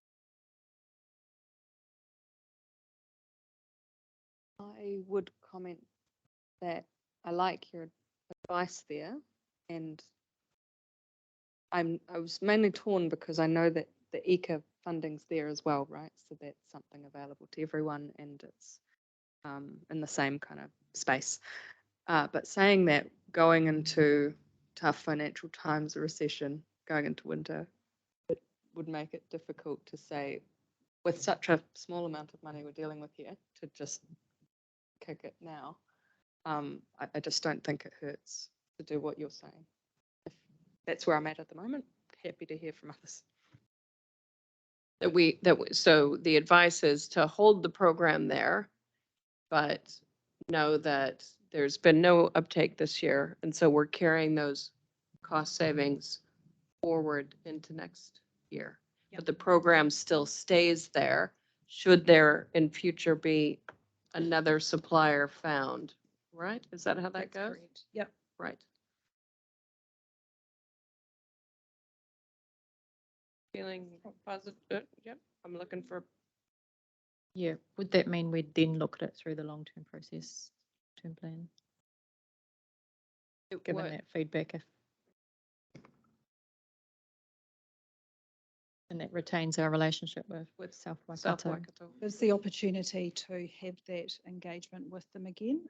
It also gives you time to consider. So part of the proposal with this is to look at broadening those eligibility criteria along the deprivation indices that aligns then with eligibility for ECA funding.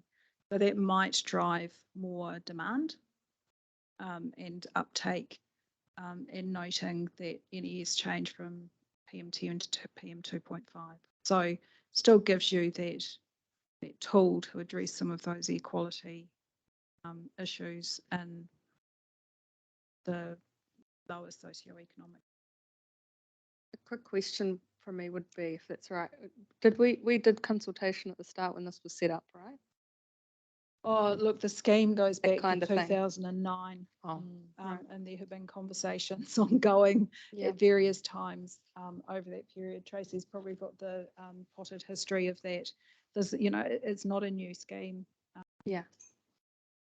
It just seems to me that if it started in that kind of fashion, then next year would be a good time to look at it. Yeah.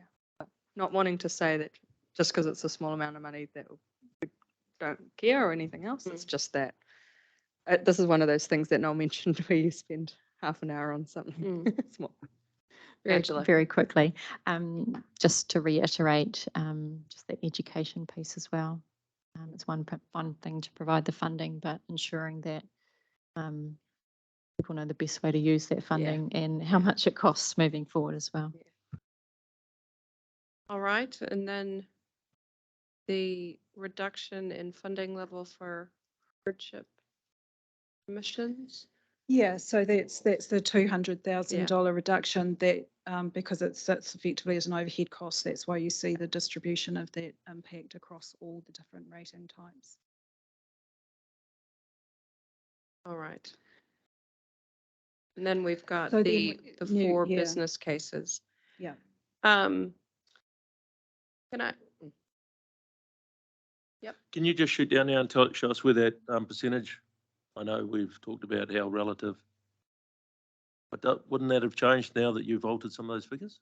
It was only a 60,000. So the 6.2 builds in all of those numbers. Yeah. So I actually added a little bit back in, added 60K back in because I had 120 coming out. Oh, so that 6.2 already showed those. Yeah, so the Sorry, yep. the 6.2's got the cuts taken out, the additional investment in. Okay. I'm just reflecting on your wise counsel around the customer transformation, is it transformation program? I think there was general support for the intent. There was some questions around, I don't know, maybe some measures or some greater clarity on benefit. Very good. Thank you. Everybody helping me with words today. I like it. Is there an appetite around the room to service that with the surplus funding? Is there a yes? I'm just, we can take it out, we can put it back in, should we take it out and see what that, if there's any, does that create any?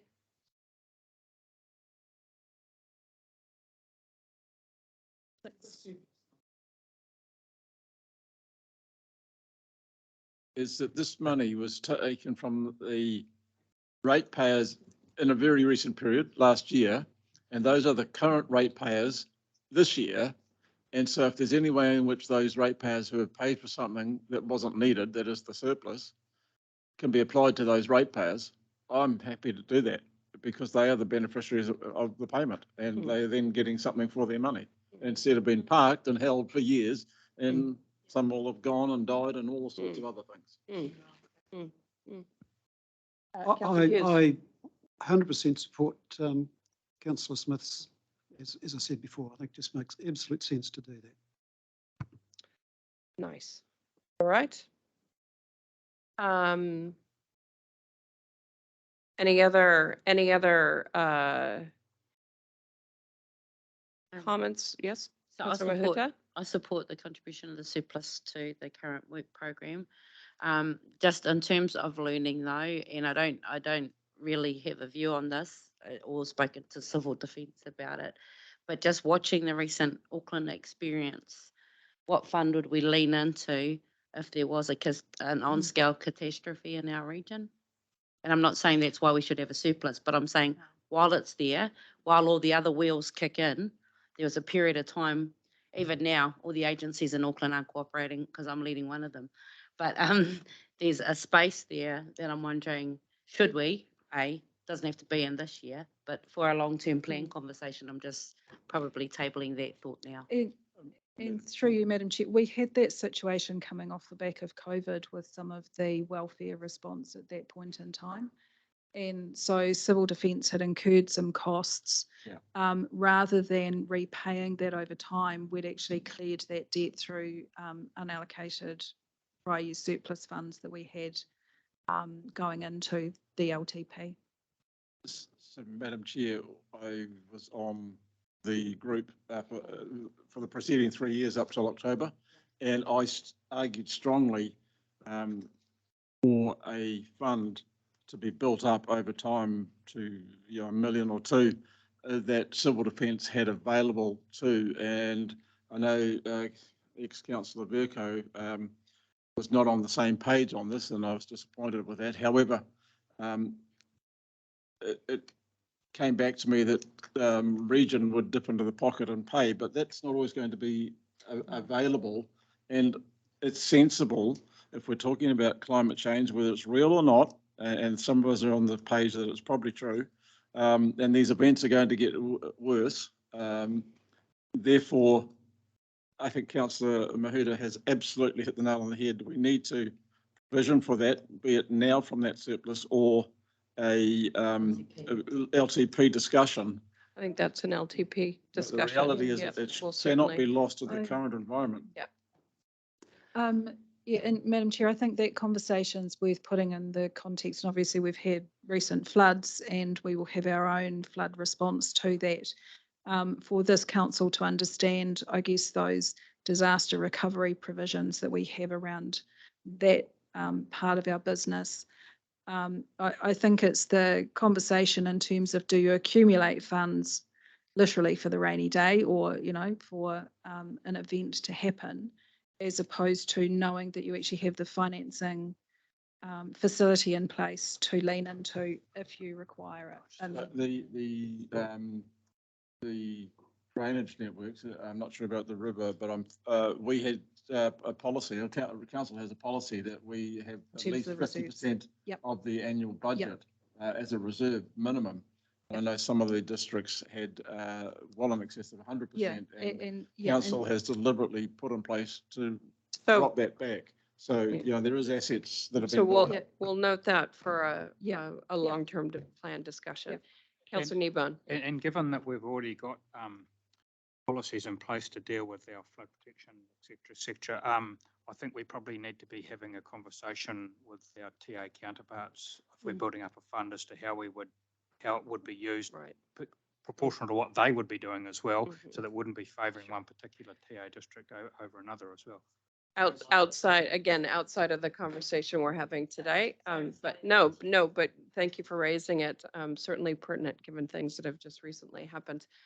All right, Councillor Dunbar-Smith. Yeah, I appreciate the way we're going through this, and that some we seem to tick off, but I'm in favour of a low rate increase of 5.2, not a 6.2, and that seems to be where we're heading. If we tick these off one at a time, we can end up with 6.2.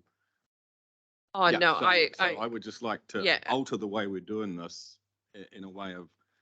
So understand that everybody likes to minimize the rate increase as much as possible. I was just suggesting the customer transformation program as something that has been signaled can be funded out of the surplus. We can put, I believe, a bit more, I don't know if conditions is the right word, but we can provide some direction through our Finance and Services Committee as to where were our areas where we were still going, we might have some outstanding questions, but we can carry on with that. So that was an easy sort of take for me. As far as the rest of them, I'm going to open it up to the floor because we're now at 6, I believe. 6, yes. And keen to hear from councillors. What's in, what's out, where are we at?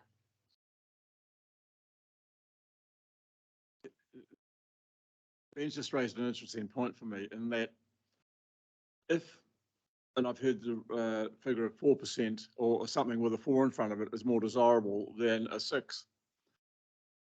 And I'm just playing devil's advocate here really, have we got this back to front? And so far as we've got potentially 6 or down to 5 something here, are we not being challenging enough to staff to say, go away and come back with a figure within this range and you find some savings, which means more work for them? Or should we carry on like this and we will end up closer to the 6, which most councillors don't really like in the context of a 1.6 in the LTP against the background of inflation and an ability to pay. So, you know, we can go through this exercise, but then we really have to say, is that really where we want to be? And are we going to send the staff away and say, we'll find another 2%? Well, and as was pointed out a number of times through the workshops and earlier today, we don't have to finalize this decision today. We can give that instruction. We can say, okay, here were our issues, and we've certainly canvassed them on the business cases that were put in front of us, as well as the overall where we're landing. I think that there's every opportunity now that we've landed that position of not wanting to consult. We can give direction to staff. Yes, thank you. So, Madam Chair, I guess Within that, just thinking about forward momentum for council as well, rather than needing to come back and relitigate the conversation that has been had today. So to the extent possible, I guess, acknowledging the different perspectives on the rating impact, clarity, ideally decisions around these matters would be fantastic. So we know we've got that. And then it's the gap to where council want to be. Might be a little bit provocative in my next comment to come back to my opening positioning for the budget. A change from a 6.1% increase in rates revenue to current ratepayers down to 5.2 had the impact of saving 40 cents per $100,000 of capital value across our ratepayer base. So I know every dollar counts, but it's, I guess, cost benefit through this process. It's a 6.1 or 6% to the council's revenue on average, but we are seeing that across the region, it's up to 16, 18% for individual districts. And that's the one that's going to hurt the ratepayer. So it's not how council gets hurt. It's the individual ratepayer who has to front up and pay this in the current climate. So I'm sorry. So if you, Yep. so if you wanted to give a target, what would you, if you want to, if it, you know, just following through on what you were saying, that we challenge staff to go away and find savings to get to a particular rating level, is there?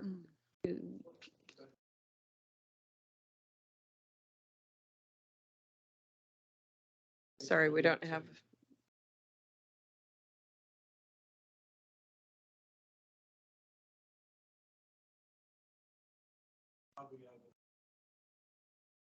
Yep. All right.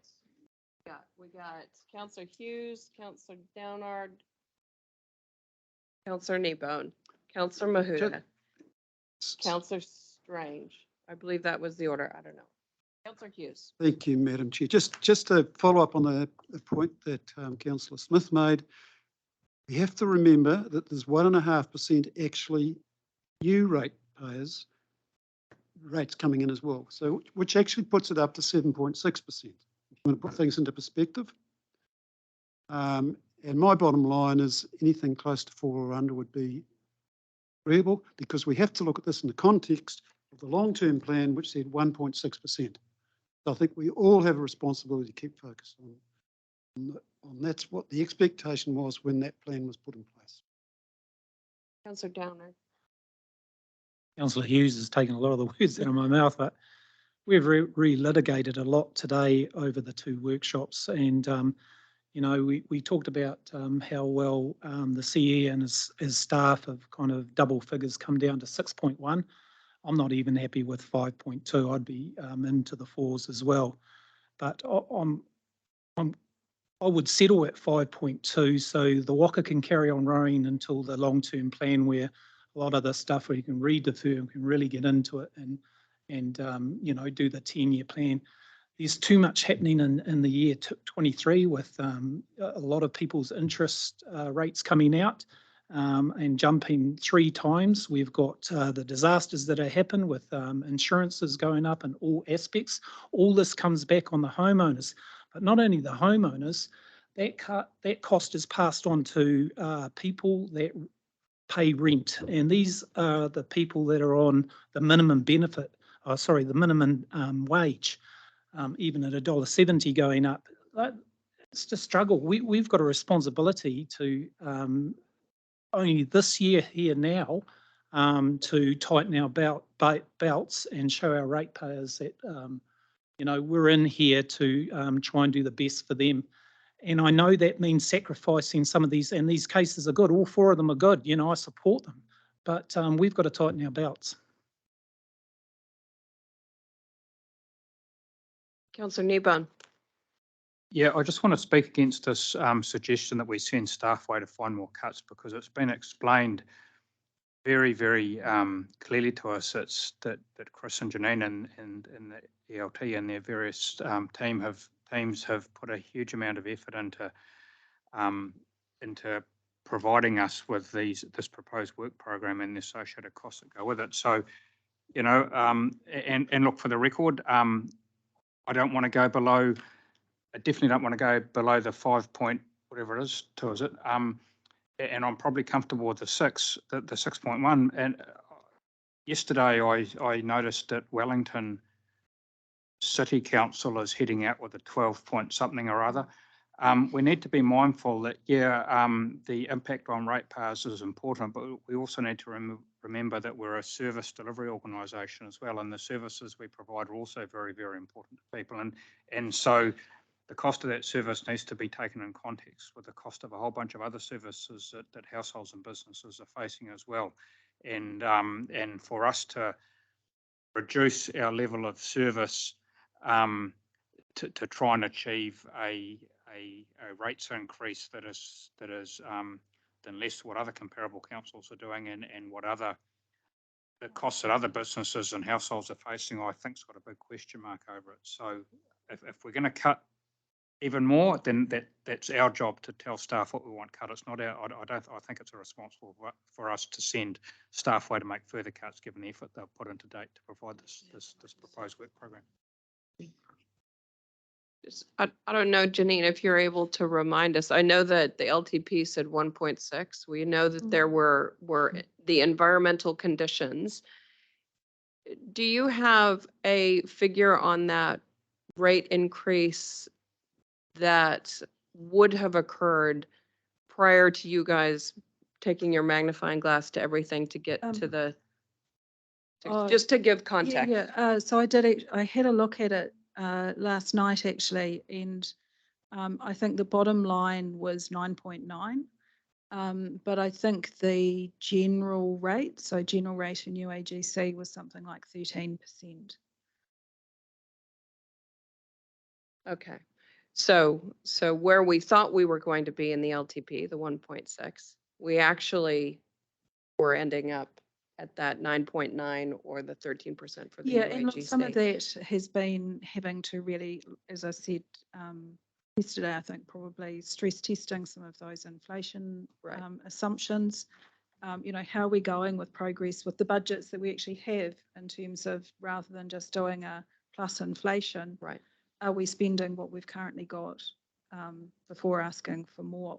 Sure. All of those things. Okay, I just wanted to give everybody that context because, like you're saying, Councillor Kneebone, we are a service organization, and it's not just about bare bones. And I'm just acknowledging what staff have already done in terms of taking a paring knife to what's in front of us or what's being presented to us.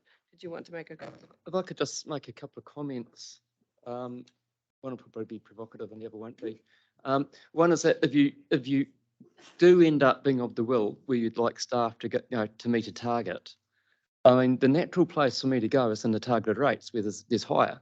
Now, if we go to targeted rates, it's going to be affecting level of service. It will be affecting the people in Hamilton who use bus services and elsewhere in the region, and it will be affecting services that we provide to landowners in catchment areas. Unless you send a clear direction, you only want us to go to the general rate, in which case we then have to unpack that. So I'd probably want a little bit of direction, unless you're quite happy for us as staff to make those calls, but you'll still need to front it. But either of those cases, whether it's in, either of those targeted rate cases, that would trigger a consultation process, because that's a renegotiation of an agreed level of service in both cases, both in regards to PT and in regards to flood catchment, drainage. Yeah, I would say that to make significant inroads into those costs, you are looking at levels of service. That's the only way. Those are the only areas that you can really go to if you're concerned about the really high percentage increases in pockets of the region. And I totally get that, respect it. So can I have clarity before you speak, Chris? The 6% or whatever it is that overall targeted UAGC and It's total. its total impact as opposed to the bottom line impact on general rate? Yes, it is. And most of the reductions that we're playing with are probably out of the general rate pool at the moment. as Yeah, opposed to the yeah, targeted rate pool. heavily in the general rate arena. The other thought for consideration is around the context, and I'm not putting any other opinion, but it's just an observation on it, is that there's a little bit, because other councils are up in double digits, that, you know, we should dilute what we do. That's kind of what I was hearing. And I'm just sort of saying that, okay, that's not, if it's the case, that's fine, because it would be affecting our services to subsidise another if we were to look at that without looking at their books. Thank you. I'll take that back. I've got Councillor Mahuta, Councillor Strange, Councillor Dunbar Smith. And no doubt you've probably already applied them. But I just want to have an ask and answer moment with you, Janine. So have we exhausted all the other financial instruments we have to pay some of the capital investment in here? Okay, and including loan and borrowings internally, awesome. And there's no way to, so I just want assurance that these are all, and no doubt because it's been through the ERT, able to be delivered in this year, not subject to a whole heap of recruitment and aharane, you know, that we actually servicing our priorities. You know what I mean, eh? There's been years where we just couldn't get that work done, you know, for things outside of, so if all of those contingencies have been sorted, you're going to say yes, okay. And then is there anything we can smooth over in the LTP that doesn't require, again, a new financial instrument in this annual plan? In terms of smoothing over? Well, we did it, I think we had that conversation in the LTP where we spread it because it was more in line with how the project was going to be delivered. Yeah. So really the impact would be next year for something that we're only, as Neville said, doing the exploratory work.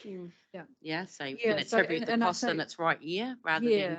Yeah, and so I think the example of that is really with the land management advisory services, that the work's been deferred, but with that deferral, looked at sort of the longer run funding requirement and tried to smooth that out through the application of money that we've already collected so that we don't create these funding shocks over time. Yeah. All right. Madam Chair, so in terms of that list, sorry, I think there's 3 levers up there to pull in terms of the matters that are still on the table. So you've got the request for funding around iwi Māori partnerships and whether that starts now or is considered as part of the long-term plan, as well as the total mobility expansion. And then there's obviously the staff remuneration provision that's noted down there. So those ones just haven't been. I've skipped over the Waipā Depot development because it's rates neutral. All right. Sorry, I do still have Councillor Strange, Councillor Dunbar Smith, and then Councillor Nicol. Sure, Ben. I just wanted to agree with Michael before that anyone who's been to the supermarket lately realizes it's a very tough time out there. And so I would be at 5% and we were offered 5.2. I could live with that, but nothing more. It's certainly not 6.2. All right, Councillor Nicol, oh, sorry, Councillor Strange. Okay. Janine, what's it currently? Is it 6, is it? Squeeze. 6. Okay. I'm just referring back to my question yesterday about percentages and real dollar value, and looking over those slides that you sent through. So those sort of medium increase figures still stand? They are based on the 6.1%. Ever so slightly under. Yeah, and so the numbers at the bottom were intended to try and sort of show that movement. So in terms of what we have there sitting at 6%, That's a reduction in the general rate of 22 cents per 100,000. So for a $500,000 property, that's $1 a year. And the change in the UAGC here is an increase in $2.27, and that's really being driven by that the total mobility expansion. Right. So the total rates impact in a real dollar amount per district varies from, say, the medium of $20 up to $50. Yeah, and I think the median across the region, and it's, you know, the law of averages, and that doesn't take into account the extremes, I think was $25 as a median increase. Per annum. Including all of the targeted. Including all of the targeted rates. So, yeah, when we banter around percentages, it doesn't really give us a true indication of what we're ever looking at. Yeah, and we talk about the impact. I mean, to fill up your car, you're talking upwards almost $200 at times. So for me to look at the Hamilton median increase across the whole year at 21.73, to me, to get those things through that we're looking at, to me, I'm comfortable at 6%.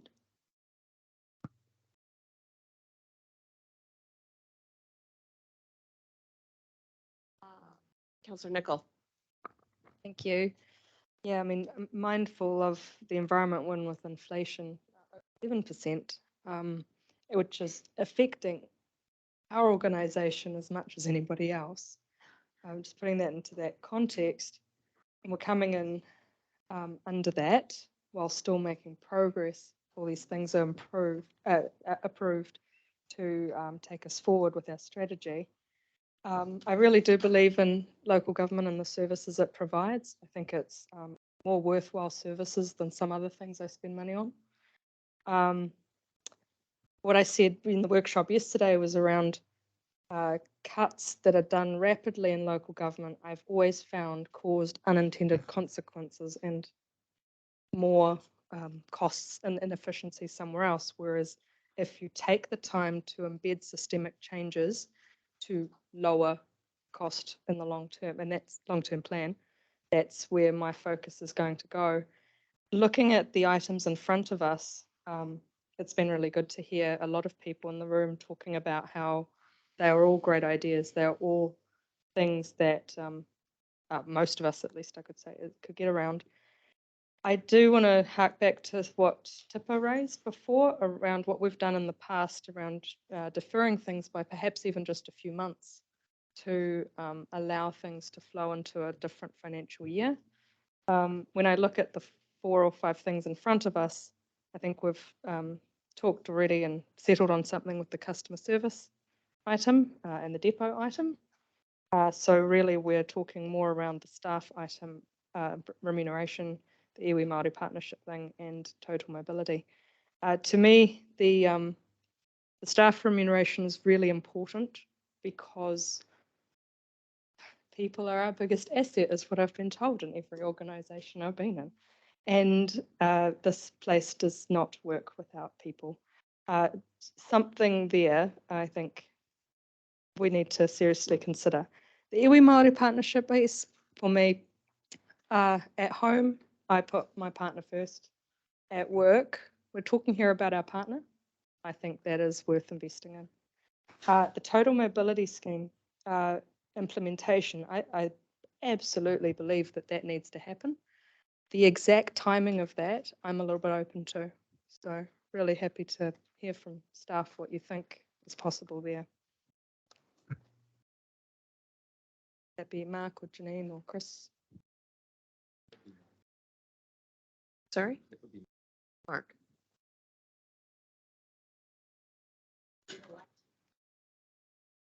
Oh, sorry. Who do we speak?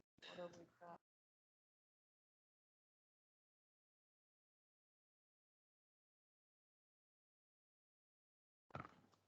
Yes, through you, Madam Chair. So the impact of this would effectively be the impact of deciding not to go ahead with that proposal would be the status quo. So that would mean that we would continue efforts to organically grow the service as a TA. We're working with those TAs. Where we identify a need in a community to reach out to them and see if they are keen to fund the service. We would work with them to set a service level, set a fare cap, just as we have been in the past. Would remain a bit piecemeal. You'd still have that issue of different levels of subsidy applying in different authorities, but the scheme would continue. And we could revisit it as part of Long-Term Plan 2024, at which point it would probably make more sense to roll into the wider conversation about rating for transport services in general, and sweep it into that. So that would be the impact.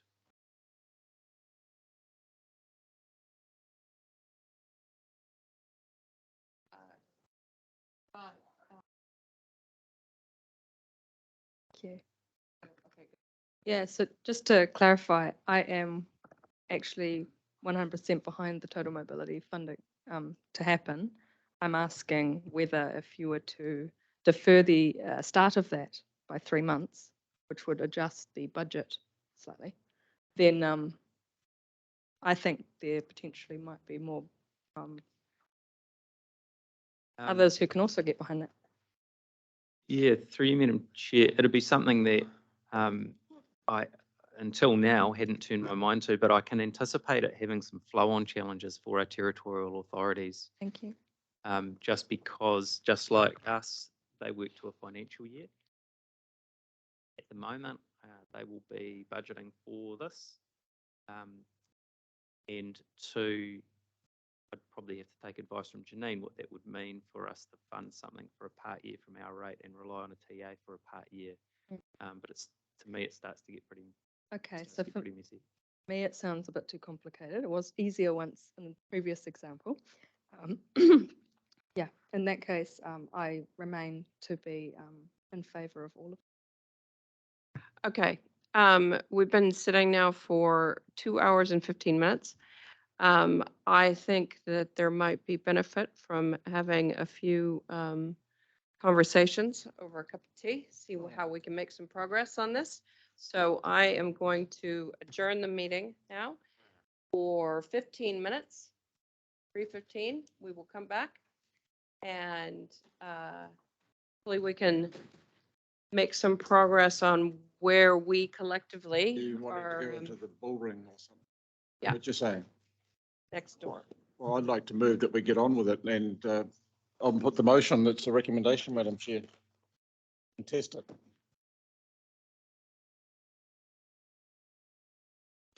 Let's go and have a punch.